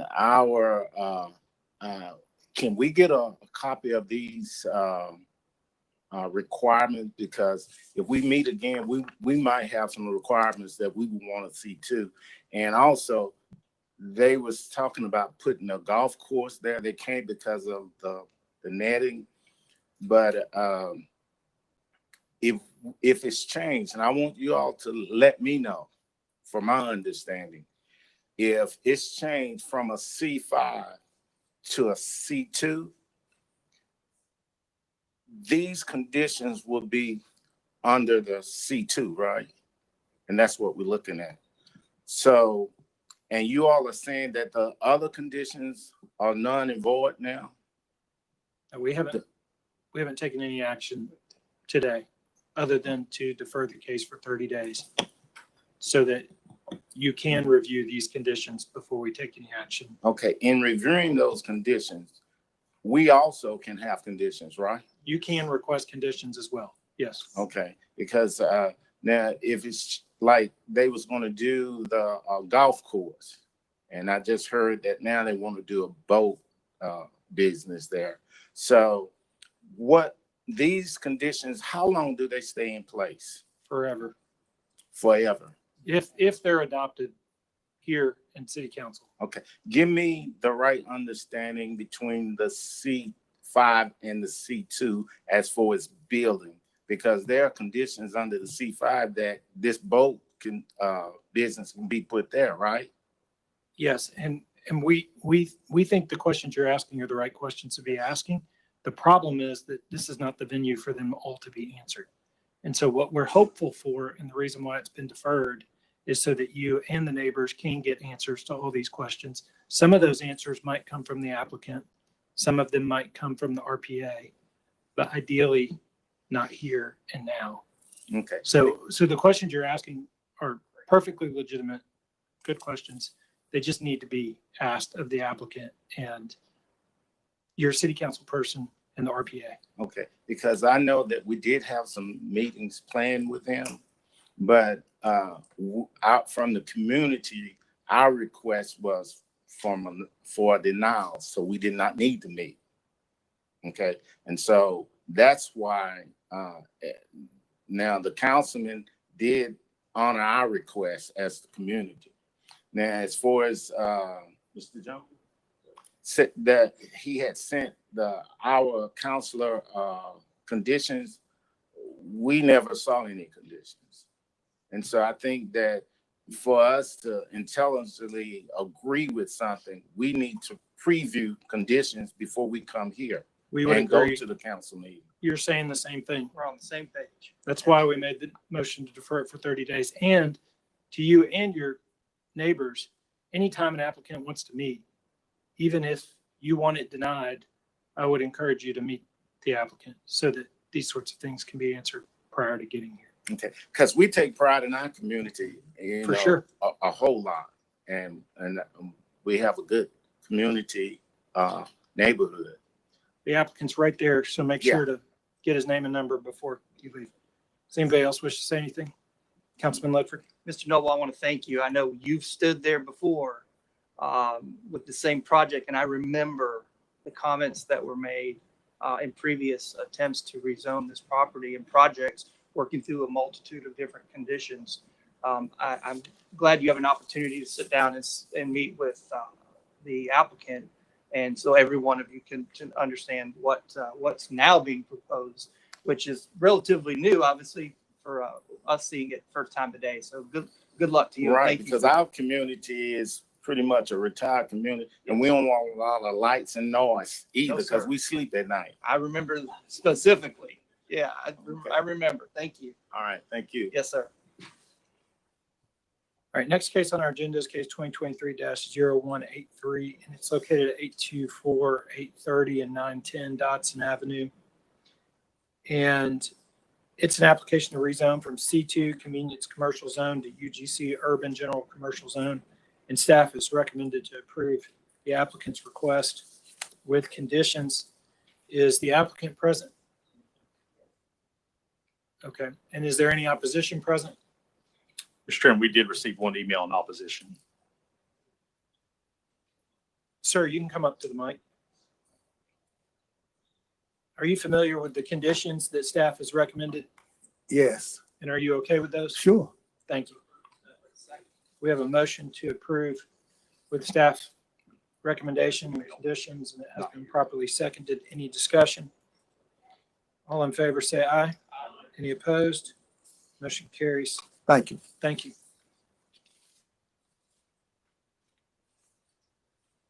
Next case on the agenda is case 2023-0184.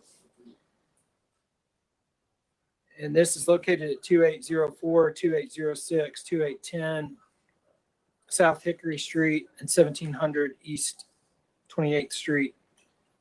And it's an application rezone from R1 to O1, and staff has recommended to approve the applicant's request with conditions. Is there any opposition present? And is the applicant present? Okay, you're the applicant. Mr. Schultz. This is case 2023-184. This is a rezoning request to rezone properties from R1 residential zone to O1 office. Proposed use as office. Total acreage combined is 0.87 acres. Looking at this on the zoning map on the screen, this property is zoned R1. To the east is R1. To the south is M1. To the west of this property is the M1 and M2. To the north of this property is R4 and R2. So just looking at the zoning map, there is no O1 in this area. There is some heavy industrial type zones to the west of this property. There's been no recent zoning history for this particular piece of property. Again, there's no O1 property near this site, but there is R4 to the north. Here's a picture of the property. It's about 1,000 feet to the east of Rossville Boulevard. To the north is warehousing. To the west of the site's industrial and warehousing. To the south of this property is warehousing, and to the east is single unit residential properties. This property is in the 500-year floodplain. That's which is the darker bluish color. Here's a view of the site. There used to be a home in this property since it's been removed. Another view of the site. This is north of the site. You can see some of the office type uses and warehousing and single family. South of the site, again, another warehouse type facility. West of the site, some type of outdoor storage. East of the site, which is the single family dwellings. This property is in the Rossville Boulevard Community Plan, which is adopted in 2004. The plan recommendation is low density residential, which is primarily single family detached dwellings. Again, this plan's quite dated as well. Again, you can see the closer view of the land use recommendation, again, which is low density residential. The proposal is not compatible with adopted Rossville Boulevard plan, but the site is now vacant. And this proposal, which is office and office uses, would serve as a buffer between the existing remaining residential units to the east and the existing manufacturing uses to the west of the site.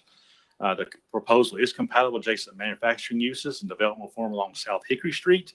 Staff does recommend a buffer along an existing alley between the site and the existing residents of the east along Faxon Street to ensure compatibility. So staff recommended to approve with one condition. A type A, 10-foot landscape buffer shall be installed on the site abutting the existing alley between Brown Street and East 28th Street. So again, this comes to you from staff with a recommendation to approve with a conditional landscape buffer.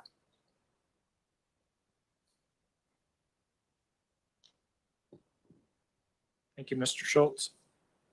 Any questions for staff before we hear from the applicant? All right, sir, come on up.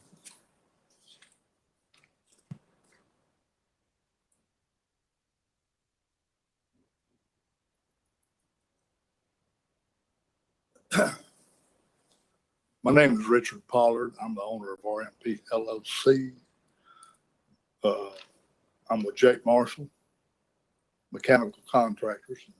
We want to use this just for an extension of our business with about 5,000 square foot office is the plan. We own all of the property to the south, approximately 20 acres, I'd say. Thank you. Any questions, Councilman Ledford? Thank you, Mr. Chair. So your plan is to use this for an office as, Yes. as is indicated. Yeah, we've outgrown our office space. You've outgrown your office space. Uh-huh. Strictly office. That's one question I had. Thank you, Mr. Chair. Thank you. Thank you. We have some folks here in opposition. If you wish to speak, come on up to the mic now.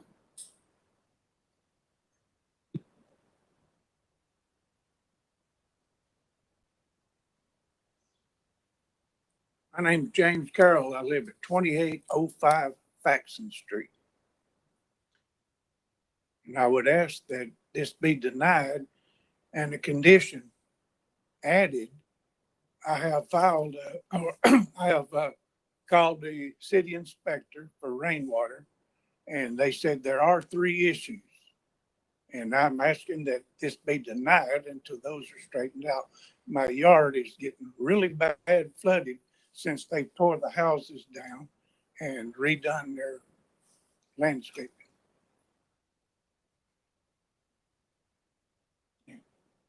Thank you, sir. Mike Price, MAP Engineers, 7380 Applegate Lane. I'm not in opposition, but I would point out to staff that a type A buffer is 30 feet. A type C buffer, I think, is actually what you would be referring to as a requirement. That's a 10-foot buffer. Just thought I would pass that along so that the correct buffers, if you decide to pass this. Thank you.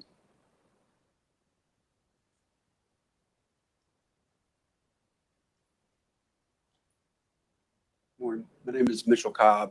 I have 2 properties there, 2800 Faxon Street and 2007 Faxon Street, which is next to Mr. Carroll's. I also have a problem with the rainwater right now. I know y'all don't do that, but it's like I'm very concerned about the buffer, the landscaping requirements. I would love to be able to see what that property is going to look like once it's built, because I do enjoy the backyard, and to have a 20-foot building or whatever's there blocking the view of downtown and Lookout Mountain, I have a problem with that. See what's going to go there and then what type of buffer it's going to be. What does that consist of? Thank you.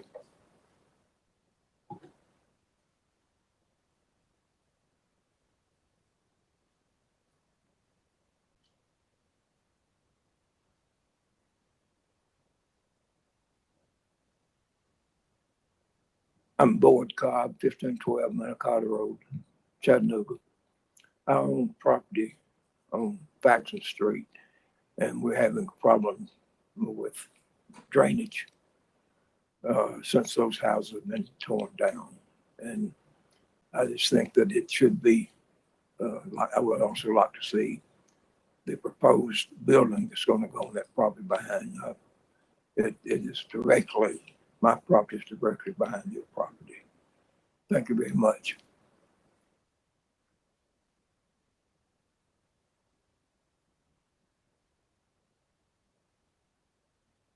Mr. Maybe. Thank you, Mr. Chairman. Quick question for staff is one of the members of the opposition asked what the makeup of that buffer would look like. Would you mind describing that for us, please? Yeah, it's a type C, which is 10 foot. Is measured towards the interior evergreen trees spaced a maximum 10 feet on center, and 2 staggered rows spaced a maximum 7 feet apart of shrubs spaced a maximum of 8 feet on center. So it's evergreen trees and shrubs. And shrubs and 10 feet wide. Yes. Thank you, Ms. Schultz. Thank you, Mr. Chairman. Thank you. Sir, if you wish to speak, you can come on up.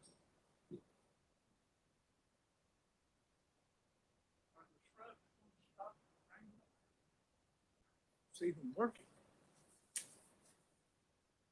Well, I don't know that they will. So, I mean, I think we're gonna, we've heard your concerns in regards to the stormwater and the sounds like the flooding in that area. So we're gonna have the applicant back up here in a minute. We're gonna be able to ask some of that. Thank you. Thank you. Mr. Price, are you the applicant? Okay. Can you come back up?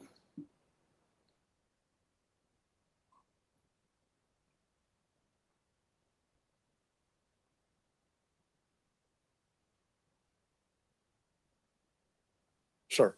You've heard the concerns of your neighbors. Sounds like most of them are in regards to, or a lot of the concerns are in regards to some flooding in that area. Are you familiar with that? I don't recall any flooding. We're not going to change the elevation of it. We'll more than likely lower it somewhat. And then, of course, our plan will have to meet all of the criteria required by the city of Chattanooga as far as runoff. And that's our plan. Okay. We've been a neighbor. We've been over there for 40 years. We've always got along with everybody around there. We're ready to comply with their needs and be sure that they don't get damaged in any way. Sure. Councilman Woodford. Thank you, Mr. Chair. So we asked this question quite a bit. Just hang tight, Mr. Pollard. I may need you. Brian, in order to build a commercial building, we have stormwater management regulations that have to go in place. Mr. Pollard, I'm going to go back and forth here for a second. Currently, there are none on that property. It's less than 1 acre. Yeah, but there's nothing on that property. The elevate, there's nothing. I tore down 2 houses that had been condemned. Okay. And So another one with that was- single family homes, Yes. residential types, and Right. Todd, you'll have to back me up in case I go astray. I don't have the city engineer with me. No requirements for stormwater management. Building a commercial building, you will have stormwater management that will come into play. As far as I don't want to talk about this. I'm not going to talk about city requirements, but there are stormwater, water quality. Yeah, we will have to conform to every requirement. And that's my understanding that, so by building a commercial building and going to O1, you will actually have a mitigation effort underway, a mechanical one, probably more than likely, to help mitigate some of these flooding It issues should that help some of do those not problems. exist today. So in essence, you are making an effort towards Yes. mitigating some of those issues. And we won't be able to build a building, sir, without Yeah. complete approval. Okay, that's the just, city I want to of make sure that's understood because that's a big part of building. Right. Are those stormwater mitigation efforts. So thank you. When were those houses torn down? Sir? When were the houses torn down? Probably within the last year, I purchased all of them. One at a time. There were actually 4 houses there. Thank you, sir.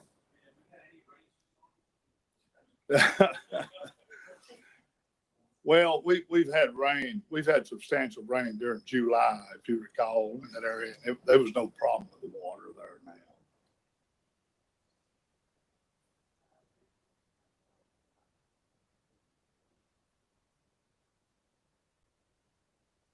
All right. Any other questions for the applicant? Only thing that I could do to the property is improve it from what it has been. You know, it was a rental property that was not well maintained. And we will do, I mean, that's our plan to improve it. We're going to build an office that represents the whole company, you know.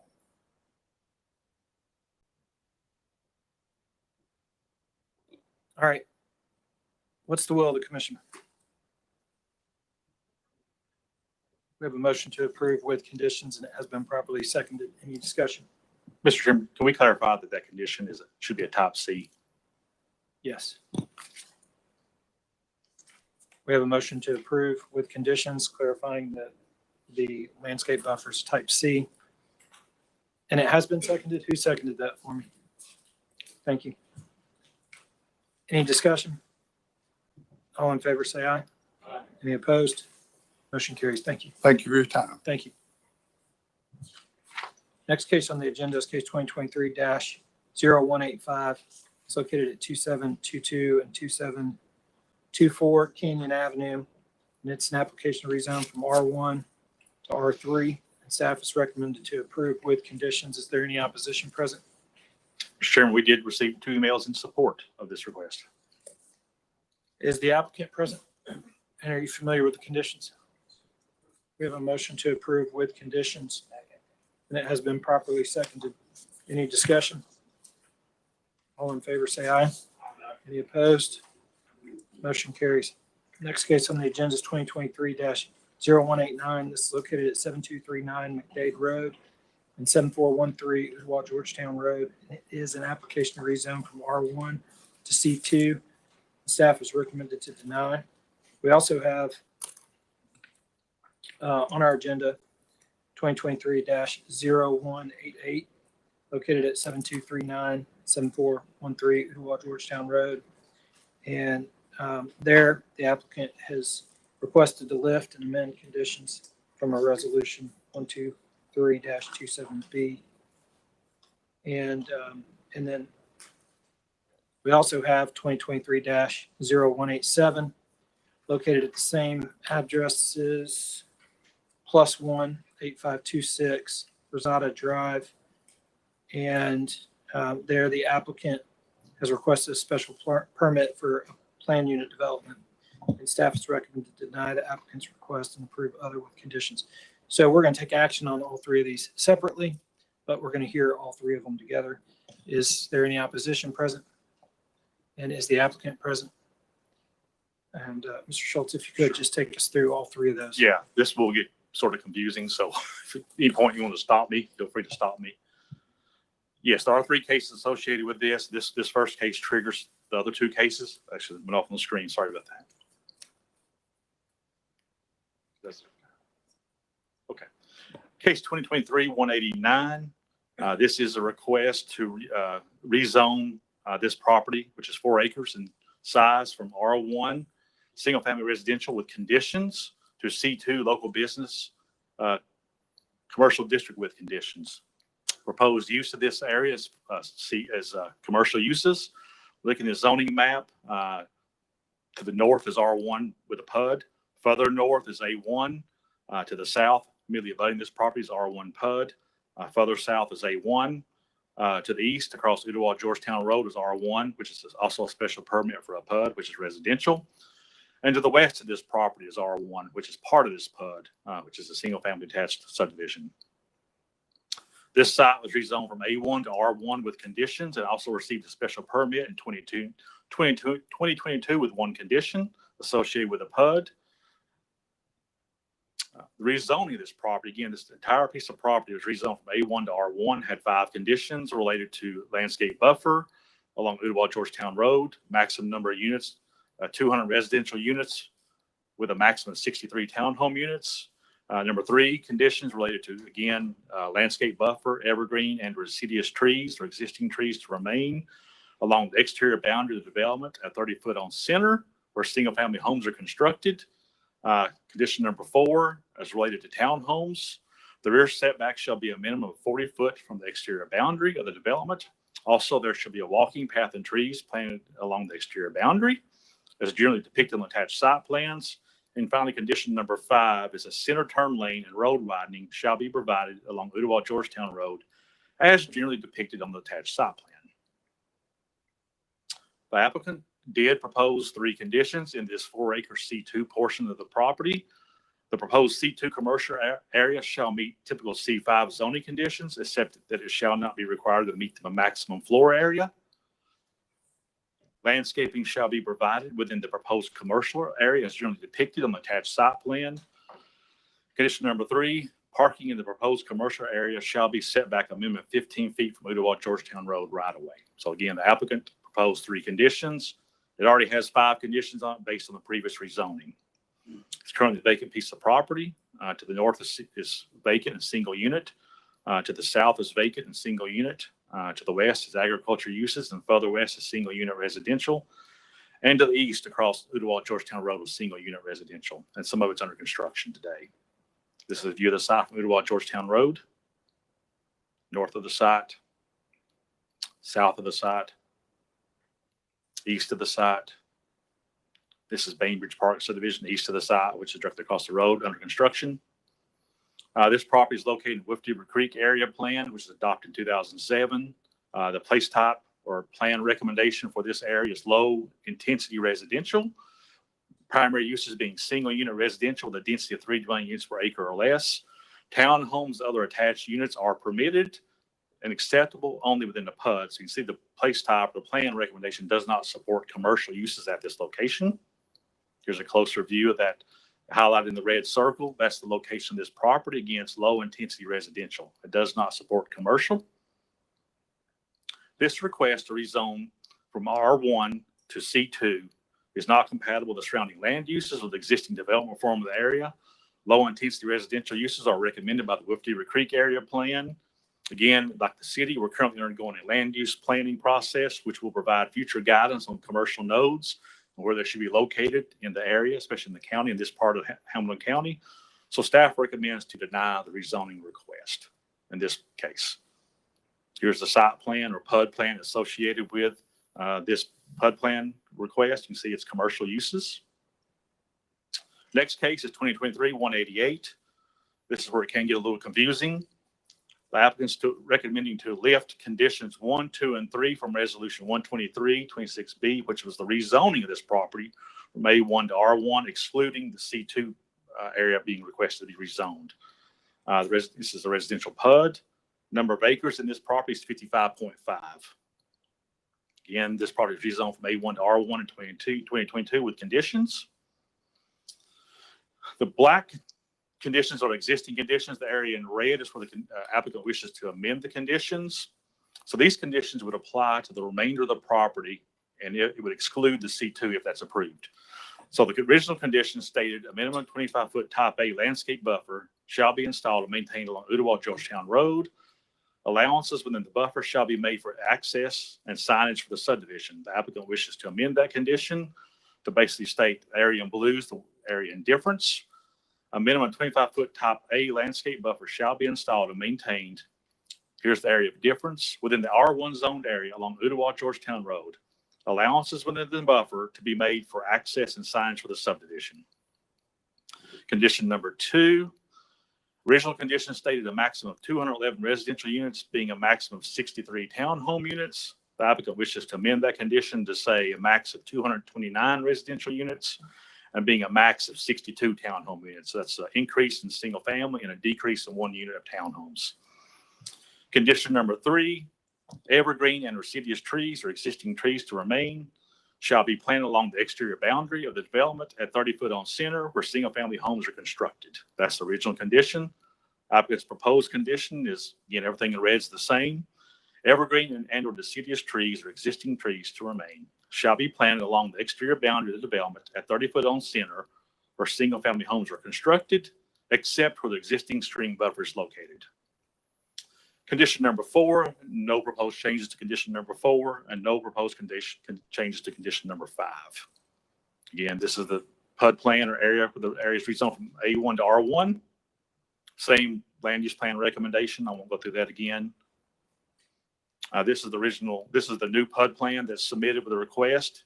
You can see I had supposed to overlay on top of it. Didn't do this because I PDF'd it. Sorry about that. But this area here to the south, that's the next case, which is to amend the PUD to add this area to the PUD. And then this area here, which was lot 4 on the preliminary plat, that's the area requested to go to C2, which is now will be commercial.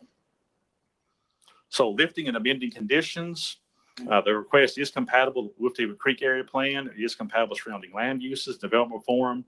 The applicant has applied for a planned unit development PUD amendment associated with this case to ensure compatibility with the area plan development form. Staff is recommending the other conditions be applied to case 2023-187, amending the PUD in order to ensure compatibility.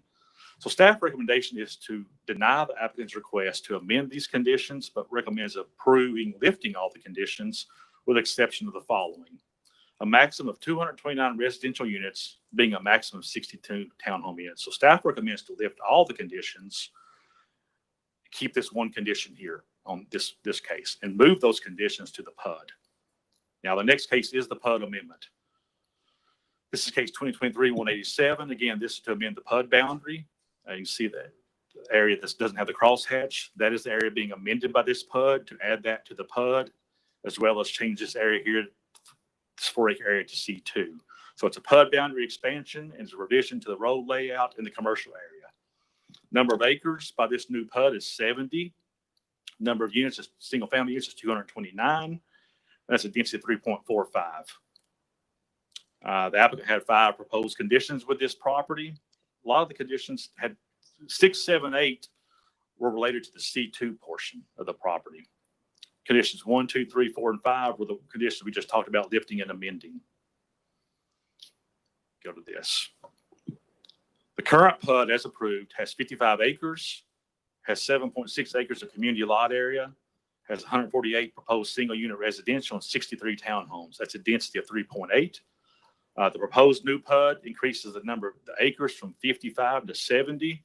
The community area goes from 7.6 acres to 12.2. Number of single unit residential goes from 148 to 167. And the number of townhomes goes from 63 down to 61. And the density goes down to 3.45. Here's the same pictures. I won't go through all that. Again, the same land use recommendation. So staff recommends to deny the PUD amendment because staff did not support rezoning the C2. Staff feels the existing PUD is more appropriate at this location, and the R1 as currently zoned is more appropriate. So staff did not recommend approving the C2. So the conditions, which were 6, 7, and 8 I just talked about, are not included in this case report. The applicant will need to remove the commercial area and revise the PUD plan to show residential uses as was previously approved with a PUD boundary prior to the county commission hearing. Conditions are being added to the PUD to ensure compatibility of surrounding area and meet the intent of the conditions placed on the previous zoning history. So staff is basically taking those previous zoning cases from the other case on the zoning and applying those to this PUD. Staff is recommending to add the conditions to the PUD and eliminating the majority of the conditions on the rezoning, which allow the PUD to control the development. The PUD will have to be amended or lifted to be developed without the conditions. So staff recommends denying the applicant's request to amend the PUD for the commercial area and recommends to approve with conditions. Amendment 25-foot type A landscape buffer shall be installed and maintained within the R1 zoned area along Ottawa-Georgetown Road. Allowances in the buffer to be made for access and signage for the subdivision. A maximum of 229 residential units, being a maximum of 62 townhomes. Talks about number 3 is evergreen deciduous trees. Number 4 is where townhomes are constructed. The rear setback shall be a minimum of 40 foot from the exterior boundary, as shown in the attached site plan. And condition number 5 is a center turn lane and road widening shall be provided along Ottawa-Georgetown Road, as it depicted on the attached site plan. Here's the site plan. Here's the area highlighted in red of the proposed changes to the PUD. As I mentioned earlier on the plat, there is some questions about these 2 locations from the compliance with the International Fire Code. So at the end of the day, staff recommends to deny the rezoning request to C2, deny the applicant's request to amend and lift conditions, but staff recommends to approve lifting of the conditions with the exception of 1 condition. And finally, on the last case, staff recommends to deny the PUD amendment, go back to the original PUD and add conditions to that. I know it's very confusing. Thank you, Mr. Schultz. I think you guys have done a great job of presenting all the applicants' requests. It's a lot. It is. Mr. Price. Thank you, Mike Can I Price. ask one question to staff first? Mr. Payne. So the addition, not the commercial, but the addition of to the PUD, like 15 acres, is that something along that? Yeah, staff is comfortable with this residential being added and going back to, instead of the commercial being shown here, that being shown as the original residential on the previous PUD. But the residential that's being added at 15, what's the density of that? What could be done outside of the PUD? I guess is what I'm trying to get at. That could be developed independently of the PUD. And correct. And as it stands right now, add roughly, if it's is it the A1 right now? It's A1. It's R1. It's R1. R1, so they could add up to 5 units per acre right now. Could go more than that. More than 7 units. 7, typically. Theoretically. Yeah. Whether they can really do it or not. Okay, so yeah. And But staff's okay with that portion of the PUD being amended to include that. Right. I'm just trying to get my understanding around what could be done. The bigger issue from staff was the C2 commercial area. Mr. Price. Thank you. Mike Price, MAP Engineer, 7380 Applegate Lane. So to succinctly sort of draw all this, put a bow on it, hopefully in concise terms, we are going from 55 acres to 70 acres. We are increasing the number of single-family residential homes by approximately 18. We're reducing the number of townhomes by 1. We're increasing the community lot acreage from 7.7 to a little over 12. All of those, I think, are positive changes. Your density goes from 3.8 to basically 3.5, thereabouts. So all of these changes, I think, are in keeping with anyone would look at saying that they don't have any opposition to that, including, I think, the opposition, I would believe. Now, where the issue does come is as it relates to that portion where we have our two main driveways coming into the development. And what we proposed there, we did ask staff for C2. Subsequently, after looking at the zoning code, we realized that actually we meet C5, which is neighborhood commercial, as is. And we should have actually asked for C5, but since staff has a policy that once you submit, you are locked in stone, you can't change, you know, you're stuck with whatever your application is. Even if you did realize that there's a mistake to it, you stick with it. And that's what was presented as C2. What we're asking for is actually now to go C5, neighborhood commercial. Neighborhood commercial, those type uses are exactly in keeping with what the community needs in this area. We did a market study, paid a consultant, national consultant. They came in and looked at this area. What they determined is if you take from Harrison, Highway 58 area, over to Old Lee Highway, take it to Mahan Gap and sort of create that little area. Right now, there's approximately each year $220 million in retail sales. Now, that also includes things like going to the vet, your dentist, doctor. Those types of the sales are what generated in that area. And right now, some 60 million of that takes place outside of that geographic location. In other words, people are traveling outside of that area to get those service needs met. What we see as a need as it relates to some neighborhood commercial going in through there adjacent to in our development, which would be things such as, again, dentist, doctor, coffee shop, restaurant, pizza place. Those are type uses which meet what neighborhoods need and desire to have as it relates to being in their community. Now, Turner Homes understands, and you need to understand, I think also, this is $100 million plus residential development. Take the commercial off the table. Turner Homes is not going to put something on this property that's going to any way disadvantage or cause that to be put in jeopardy. So they recognize that there is a way to do this properly. Cambridge Square, for instance, we're not Cambridge Square because that is a far larger scope of retail office space, but a limited amount, which if you look at the conditions that I've given you, we recognize that the maximum building square footage that we would put as it relates to office retail would not exceed 30,000. The floor plates of each of those three buildings cannot exceed 5,000. So you're looking at 3 two-story buildings. We have the sufficient parking. Behind that, we put our community center as it relates to the pool and playground and areas for the rest of the neighbors. So we see this as an area for people to come and walk and congregate. We already have a couple of miles as it relates to sidewalks and trails. This would be a great terminus point for people to be able to come within the community and utilize. It also will capture some of those trips for people who are passing by the community and heading to other places to shop. Because now you've got a place, if your pediatrician is located in this facility, you're not having to go all the way down to Gun Barrel Road. You're not having to go to some other place.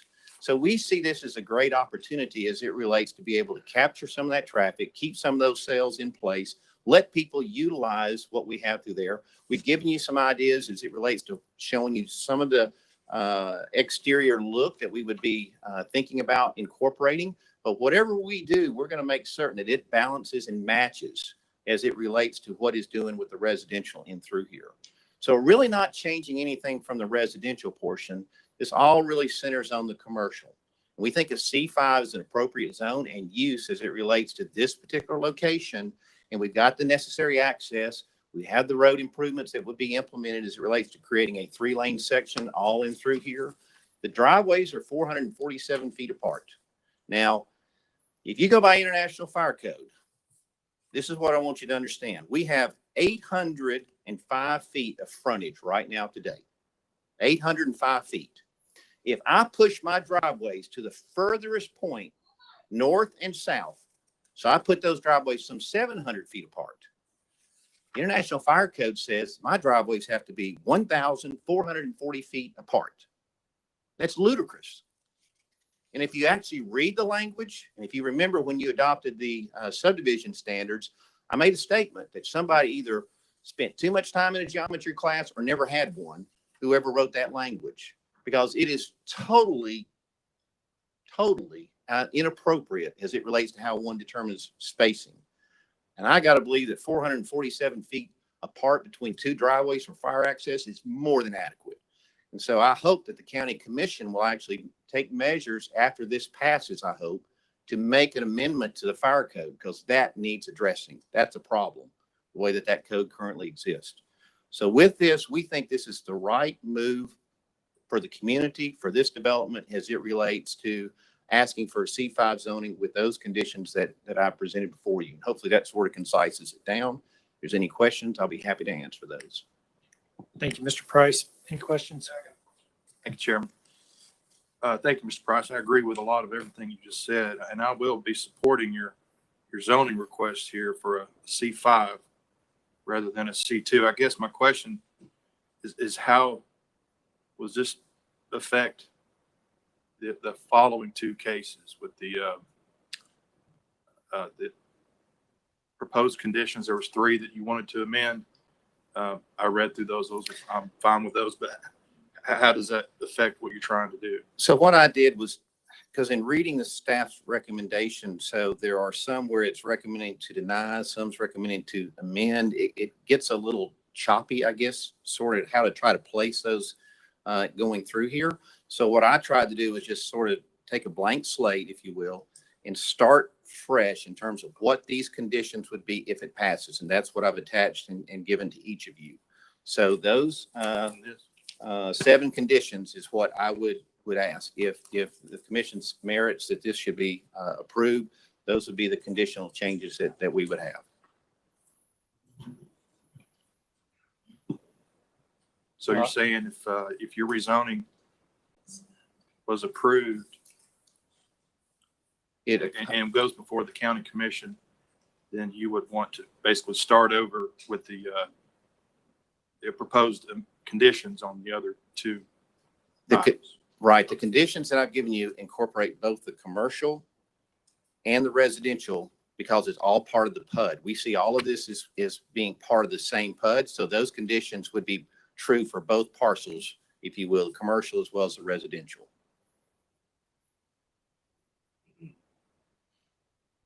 Okay, that's all I have for now. Thank you, Chairman. Any other questions? Mr. Penn, then Mr. Byrd. So I know this is, again, we're back to hypothetical, but you guys being staff, when they asked for, did you ask for a C2? I did. So had he brought you a C5, would that have changed your recommendation? I'll speak on my behalf unless staff wants to jump in. I would say no, we're not changing our mind because the plan still says low residential. That's support commercial at that location. If staff feels differently, this is the problem we have as staff. We have an application submitted. The application deadline for C2. A week before Planning Commission, we get a request to change it all of a sudden because the information found out. That's why we don't change our recommendation or the application, because we have signs up, postings already sent out. We don't. That's why we have the policies that we have. I think if it came in to C5, I think we still have the same recommendation to deny. If Dan feels differently, certainly correct me. But if I'm hearing you correctly, it's not really so much about your feelings in regards to the applicant's request. It's simple.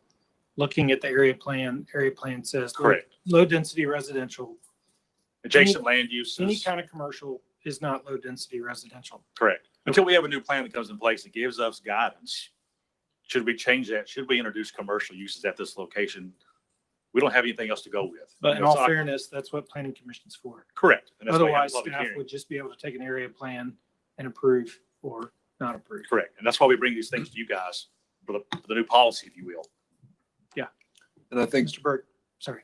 Down the road, I mean, as we work on these county and city area plans, we want to look at locations where we think there should be more neighborhood commercial. We just haven't had a chance to do that anywhere. So hope to be able to do that in the coming 6 months or so. Mr. Byrd, I got Mr. Anderson. Question for Mr. Price regarding fire access. Have you spoken to the fire chief about this? Preliminarily, we've had some discussions, and most likely this would either have to go to the county variance board or be amended at the county commission level. For just for the kind fire of due access. course paperwork, but is the fire chief generally amenable, or is he not said yet? So I don't want to speak for him, but as a general policy, what I will say, based on times past, if it doesn't meet the letter of the law as he interprets it, it doesn't get approved. Gotcha. Okay. And then question for staff, when was this area plan written again? 2007. Okay, thank you. And again, to follow up on that, a lot of our plans are outdated, and when we take a look at these zoning cases, we do look at, since the plan's been adopted, has there been areas of change? Have things happened since the adoption of the plan? Has there been other commercial uses or zones nearby to change that plan recommendation? Has county commission set new policies in this area?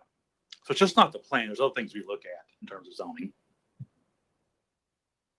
Any other questions for Mr. Price before we hear from the opposition? Thank you.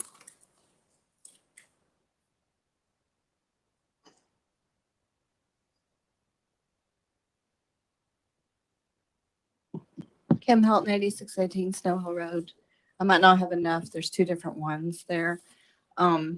So as was said, it's recommended low density 3 per acre in that area. And this property is also included in a focus area. And that was for a possible interstate interchange. And the plan says if an interchange is not built, it should remain low density residential. And if an interchange had been built, it says new commercial development should not take place at this location because of the additional trips those uses generate. So commercial is not recommended in the plan for the property.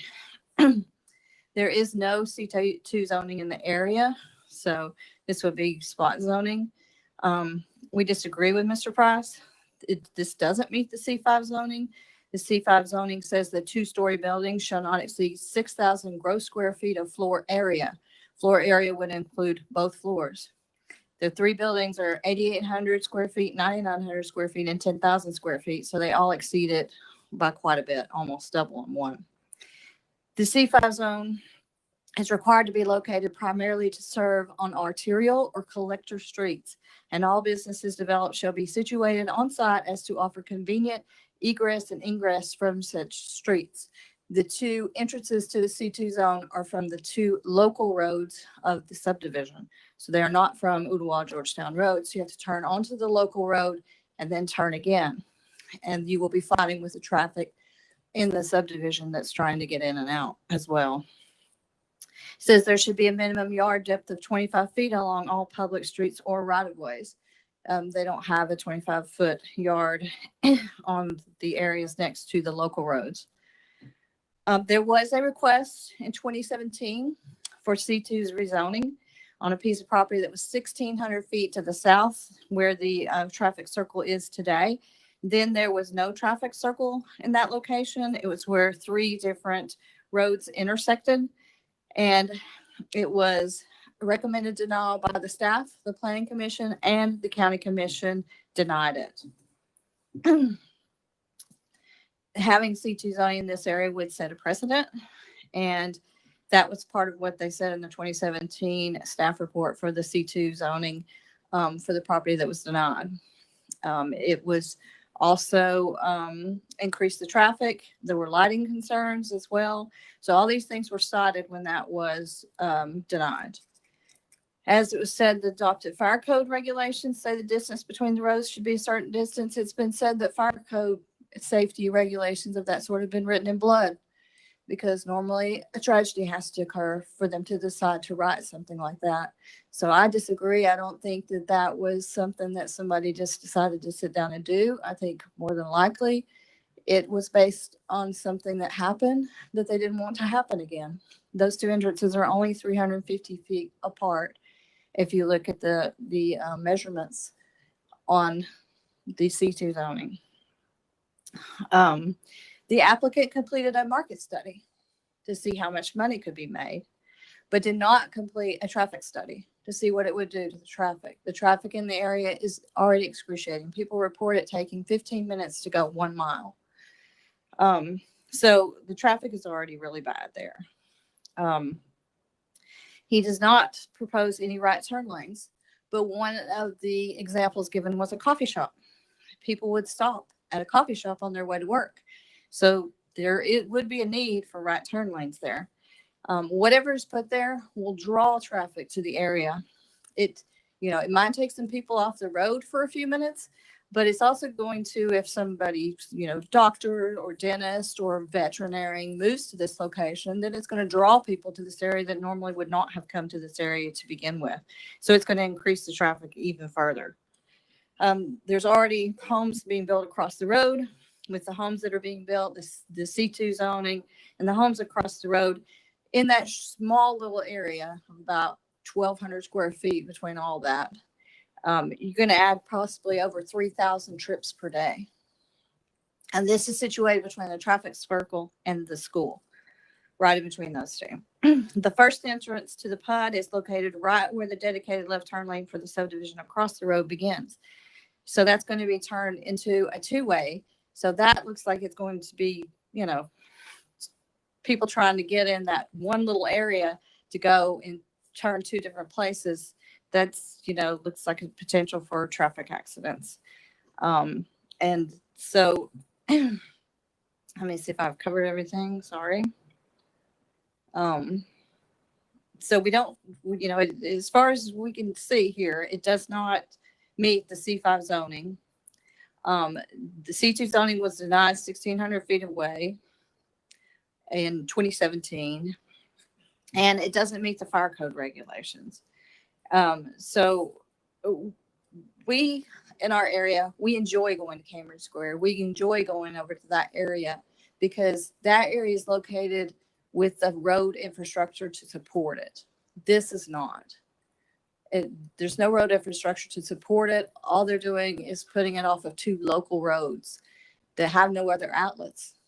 So we hope that you will deny this request. Thank you.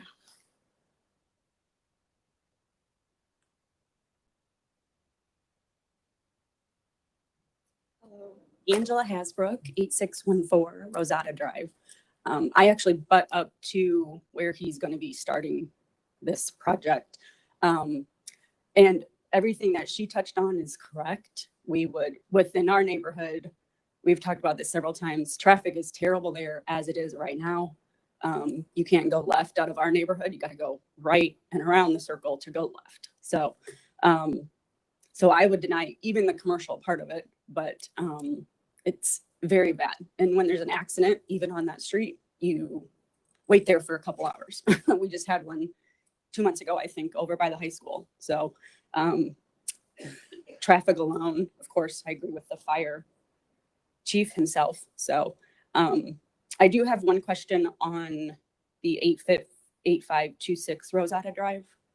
That's obviously my road, but where are you purchasing that lot, or can I ask him that question? Or I think it's a reasonable question to raise. We'll make sure it gets addressed when we hear from okay. him. I just wanted to see where it was, if he's because there is a house back there that is foreclosed right now. And I don't know if he was purchasing that part of it, if he was only purchasing part of it and the other part was going to be developed later, or where that was going to go. So, but that's that. Thank you. Mr. Price.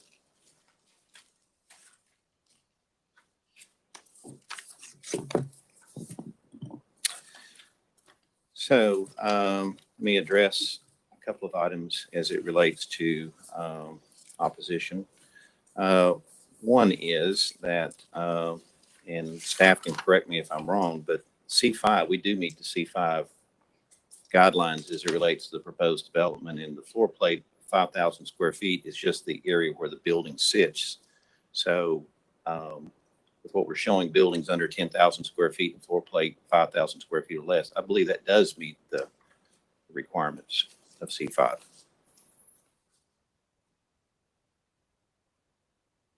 Does it, Brian? Talking to me? Yeah. Well, I'm not the building inspector, but I'll turn the book. It does say 5,000 square foot total, which take it to be the first floor plate, 5,000. You can go as high as you want to. And you can have multiple 5,000 square foot buildings on one lot. Yeah, it does reference floor plate. Floor plate, Yeah, so that's just the first floor. Okay, another error that was mentioned is we're not 350 feet apart between the driveways. Again, center to center is 447 feet. So that's two inaccuracies as it relates to that. The traffic engineer has preliminarily looked at this. We're ready to do the full study as soon as we know what is the plan. So if the commercial is approved, then we will do a traffic study. If it requires a right turn lane, we will do it. We will meet the county's guidelines and requirements. As it relates now, currently, we don't show a right turn lane because one is not warranted for the residential, but if the commercial does, we'll add one into it. So I do think we need to make a note here just for future reference. Heard Ms. Helton say that Cambridge Square has sufficient traffic infrastructure, so Ooltewah, Georgetown Road and Lee Highway. That's the first I've heard of opposition typically saying that that actually meets it. So that's good. That's something we need to note because I'm not certain that will be the case on the next ones go through potentially. So we are not planning on tying into any other streets as it relates to this additional acreage. All access will come in and off of Ooltewah, Georgetown Road. If there's any other questions, I'll be happy to answer those. Are there any other questions for Mr. Price? Mr. Payne? Not a Mr. Price, but I have a question. So I'm just trying to understand how this whole thing would unwind here. If we said no to the commercial, everything else could still move forward as proposed. And if they chose to do nothing with that 4.5 or 5 acres, would you guys evaluate it? You said you're going to do a study to determine appropriateness of commercial over the next 6 months. Is that something that could happen or no? Yes, I think we want to comprehensively look in the county. Once we have more information from our traffic planners and thinking about where we think growth is going to be and consider that there could be other nodes, small nodes, commercial nodes, neighborhood commercial nodes where you could have those kinds of services located. Because we don't want everybody trying to drive to one central place for all their doctor's needs or other things or oil changes, and because that's obviously creates traffic congestion. But you have to balance that with the idea that we don't have a lot of funds, capital funds out there for future road improvements. So we have to think about all those things, and we'll be bringing that back to y'all, in a few months to talk about those things in each area of the county. So yeah, I think we just really haven't thought about commercial node at this place as being ideal. It's not to say it couldn't be.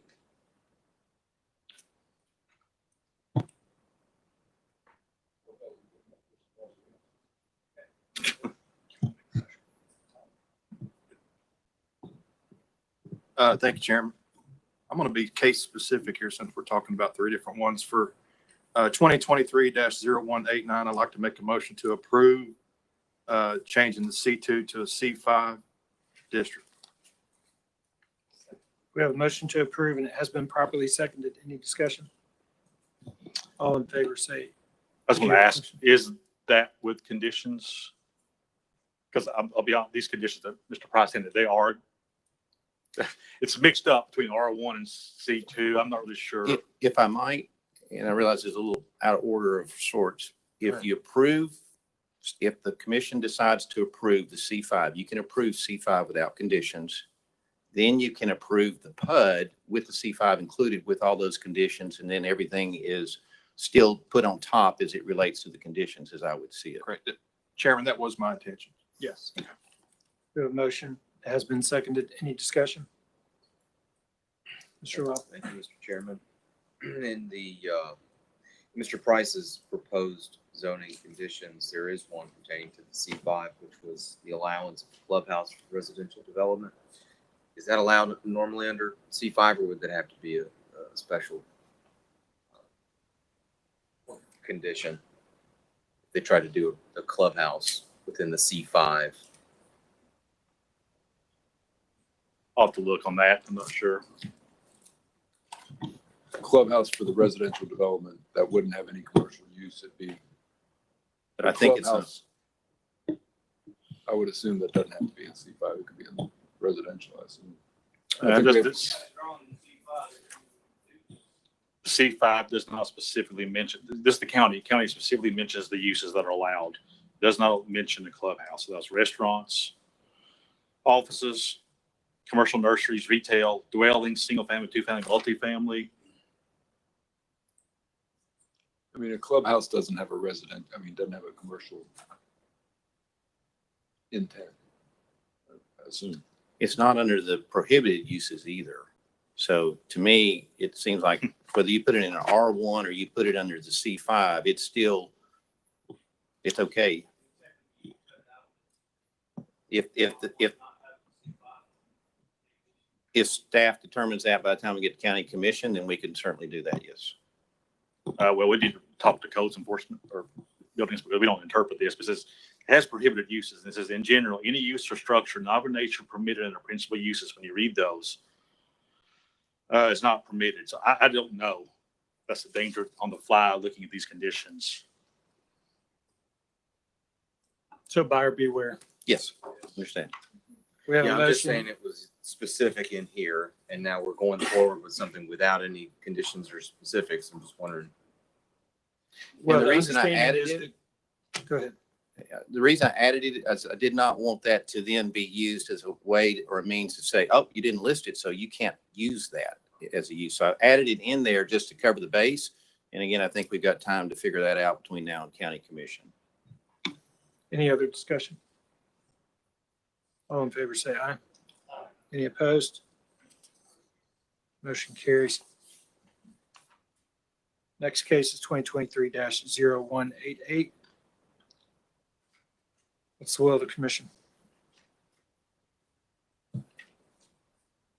Mr. Chair, I'd like to move to approve with the list of conditions that was given by the applicant, 7 conditions. That's what you're. Yes, sir. Mr. Chairman, I believe 188 is lifting and amending conditions. I think what you need to do, if I'm correct, You're is right. just follow staff recommendation. These conditions need to go in the next case, which would be the PUD. That's right. Okay, so Everybody tracking with that. I think you We think just want to hear lift all the conditions. if what your intent is to attach these conditions to a new PUD. Okay. The next case is the actual PUD. This case only removes the old PUD. okay, well, that'll be my motion to approve and lift the conditions.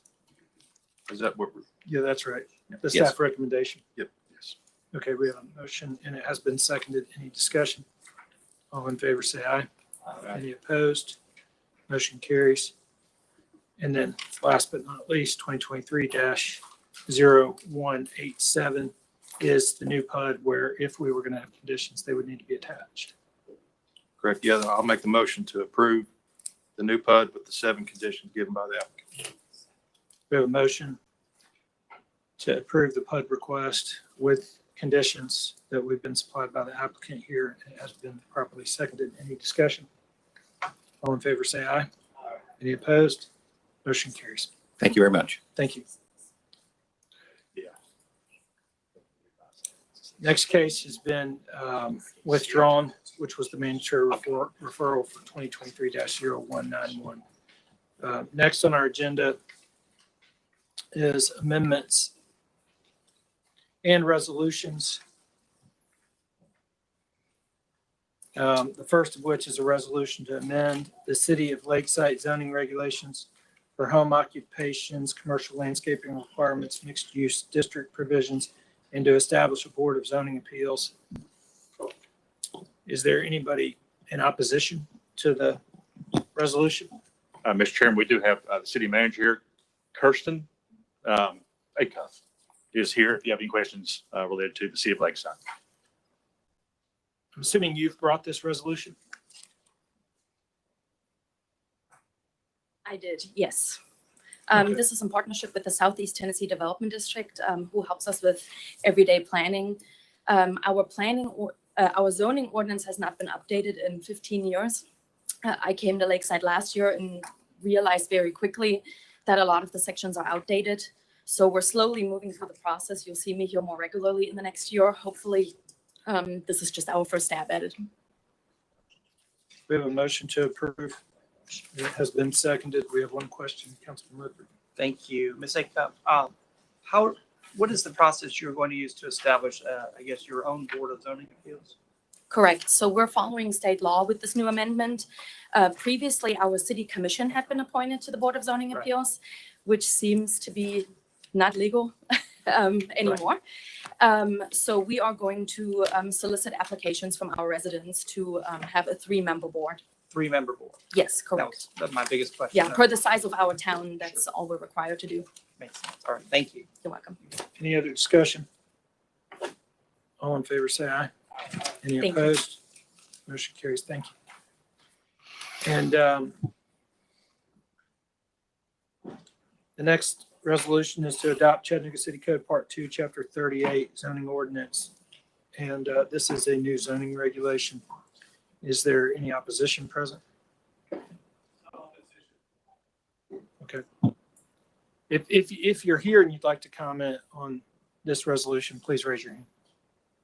Okay, thank you. I will say Planning Commission's been extensively briefed on this zoning ordinance. So I don't know that we necessarily need to hear from staff at the moment. If you'd like to come up and comment, please do.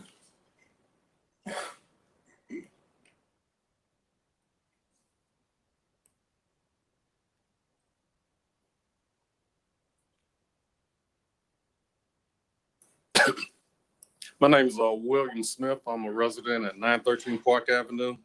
And I emailed some comments late. I don't know if they got in or not. So I'll read them from the email related to it. Related to the draft, it doesn't provide any strikeouts, so it can provide for comparisons of the changes to the existing requirements. Also in table 10-1, the use matrix introduce new uses for shelter, low barriers, shelters, high barriers, and also don't provide any criteria for what's related to those type of barriers. In the Article 9, it defines uses for shelter, domestic violence as a licensed facility, but the shelter low barrier, shelter high barrier, there's no licensed facility required to run those. Fourth comment, proposed zoning and the plan that the Chattanooga housing types are not consistent with what's in the Chattanooga housing types in the document that the city has going on in that process. Specifically doesn't identify anything related to shelters, domestic violence, low barrier shelters, or high barrier shelters.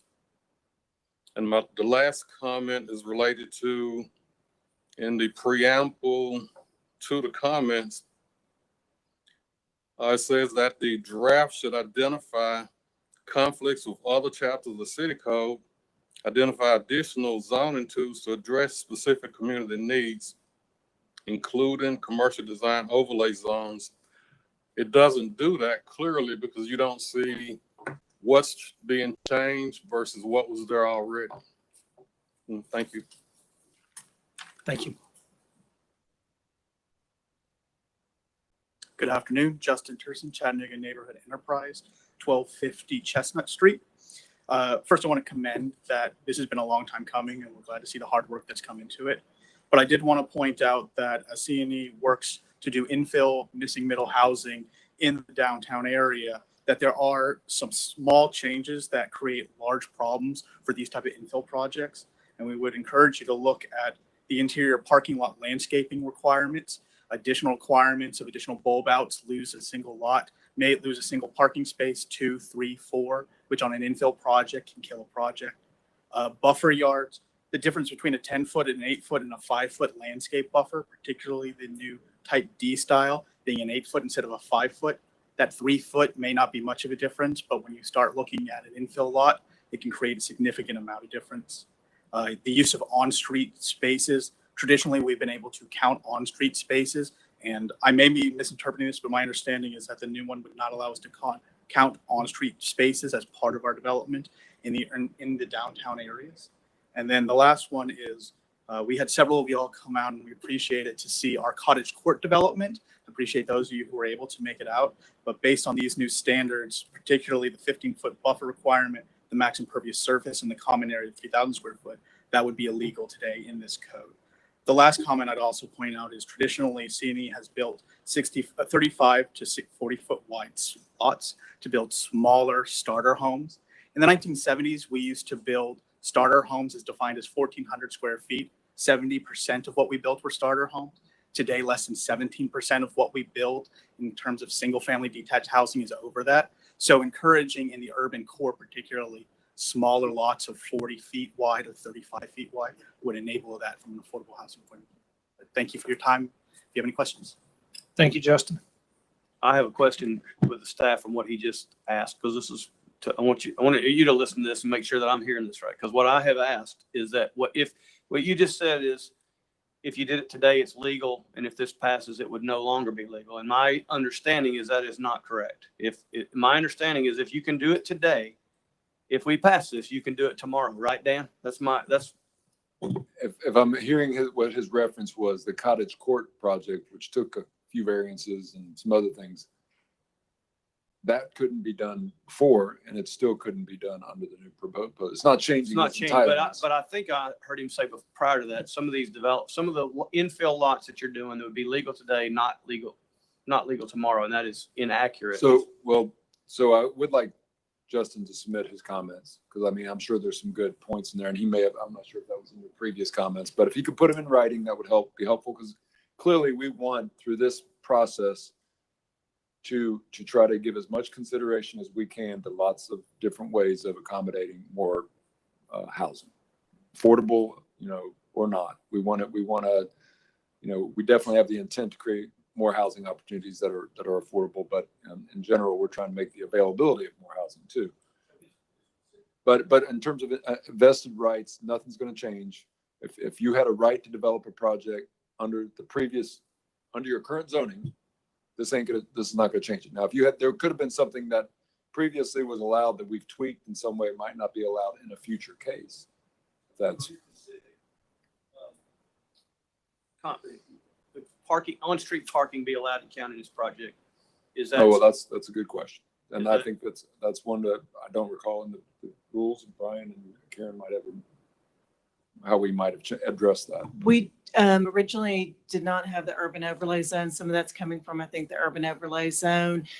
We took the urban overlay zone out and then put it back in and started applying some of the parking standards back to the urban overlay, including the residential, but we'll check that. And we do have the draft zoning ordinance does have zones that have a 40-foot or average of the lot width on the street, whichever is less. We do have zones that do have that for single unit residential. So we can talk about it. Those are the zones that are meeting your needs.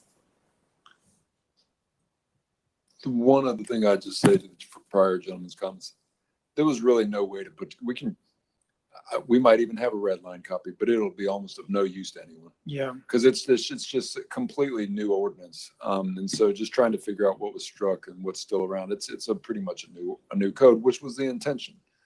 We were trying to do a comprehensive update of a 50-year-old ordinance to try to modernize it, make it more understandable, make it more streamlined. Like the table of uses was not in there previously as an example of something trying to make it easier to use.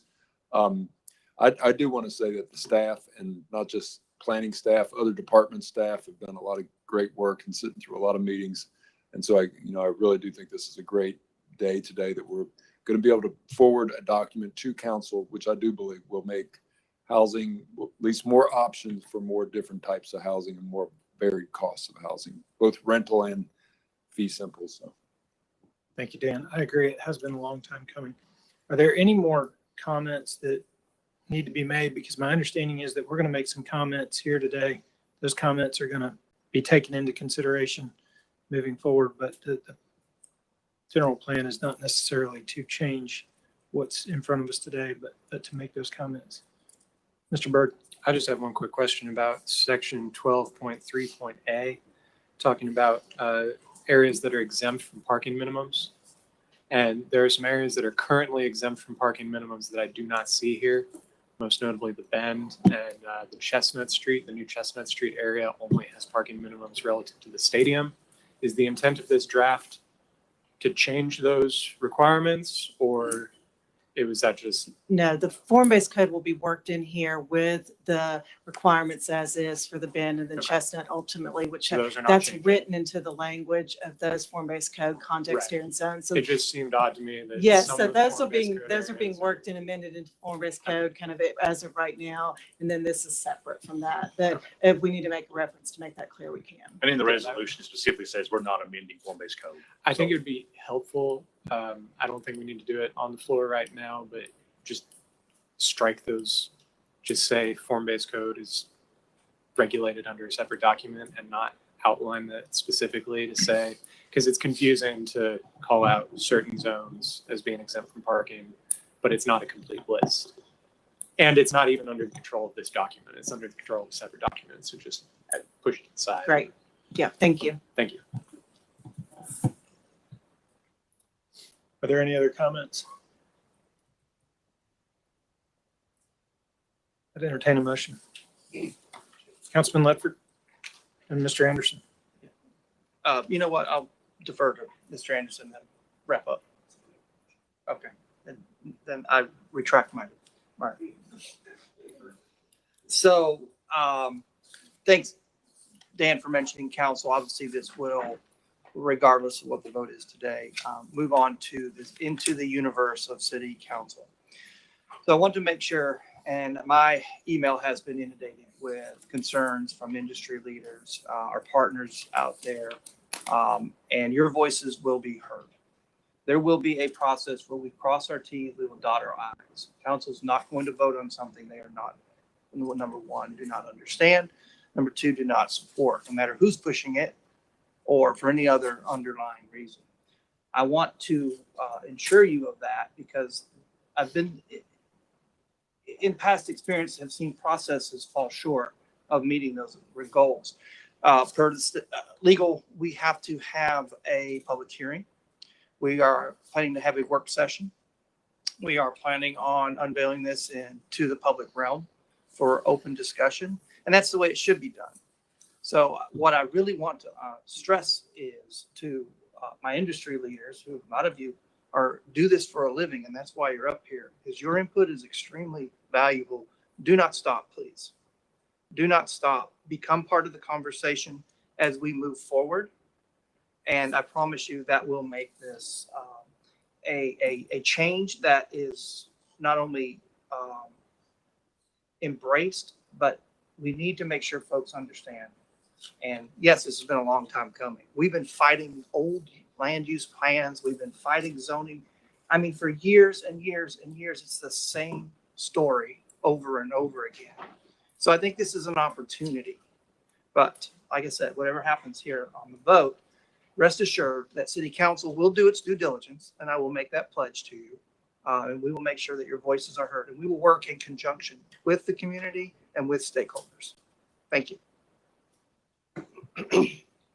Councilman, Mr. Anderson, Former councilman. Thank you, Mr. Chairman. You know, I've been waiting over 2 years for this. This has been a lot of work from a lot of the staff in this room, a lot of the staff who's not here. There have been important contributions from a lot of people, both in and outside of the government, including everyone on this dais today. And I couldn't agree more with Councilman Ledford. The process is not over. There will be a lengthy public engagement process with several evening public meetings for the public to attend. There will be, I'm certain, Councilman Ledford and other members of the council will hold community meetings or ask about this at regularly scheduled neighborhood meetings, which sometimes is easier for some people. Mayor Kelly has instructed us to do a quarterly review of this ordinance after passage for the first year. And then an annual review after that. And hopefully that will avoid where we find ourselves today with a Frankenstein zoning code that has been chopped apart for decades. The reason there's no red line is because Dan's right. It would be just a solid red line from beginning to end. We had to write a new book, and it's 200 pages.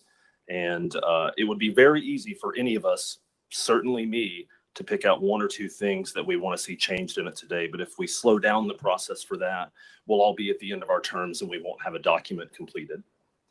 So I appreciate Planning Commission's involvement in this, participation, cooperation with moving this forward.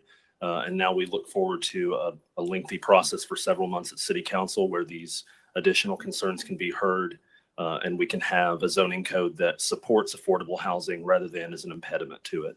And with that, I move approval of the zoning ordinance. We have a motion and a second to approve a resolution to adopt Chattanooga City Code Part 2, Chapter 38 zoning ordinance. Any discussion? All in favor, say aye. Aye. Any opposed? Motion carries. Does staff have any updates? No, I don't understand. We do. We have a process going on in conjunction, kind of related to what you just passed, called Plan Chattanooga, and a separate one, Plan Hamilton. If you are have time and you late at night need something to do, if you'll go to planchattanooga.org, there is now a community profile document, which you will find very interesting. It's a whole lot of maps of all kinds of data. And then there's a transportation snapshot document with lots of data. You're going to want to just look at all this wonderful planning data that our consultants are putting together. We had some public open houses last week, and they were relatively well attended, but I just want y'all to feel very confident in the coming months. We will have lots of public meetings, and we are going to be updating pretty much every area plan in this city. And we will definitely go back and look at the ones that have already been adopted, but we got a lot of planning work ahead of us, and it will relate to this zoning ordinance. And so I just would say, again, take a look at the community profile and transportation snapshot documents. Thank you. We do have a time on our agenda for public comment on non-agenda items. Is there any? I'll entertain a motion on approval of the Planning Commission minutes of October 9th. We have a motion to approve, and it has been seconded. Any discussion? All in favor, say aye. Any opposed? Motion carries.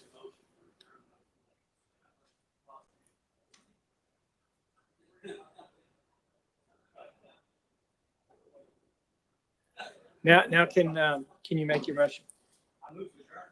Thank you, Mr. Payne.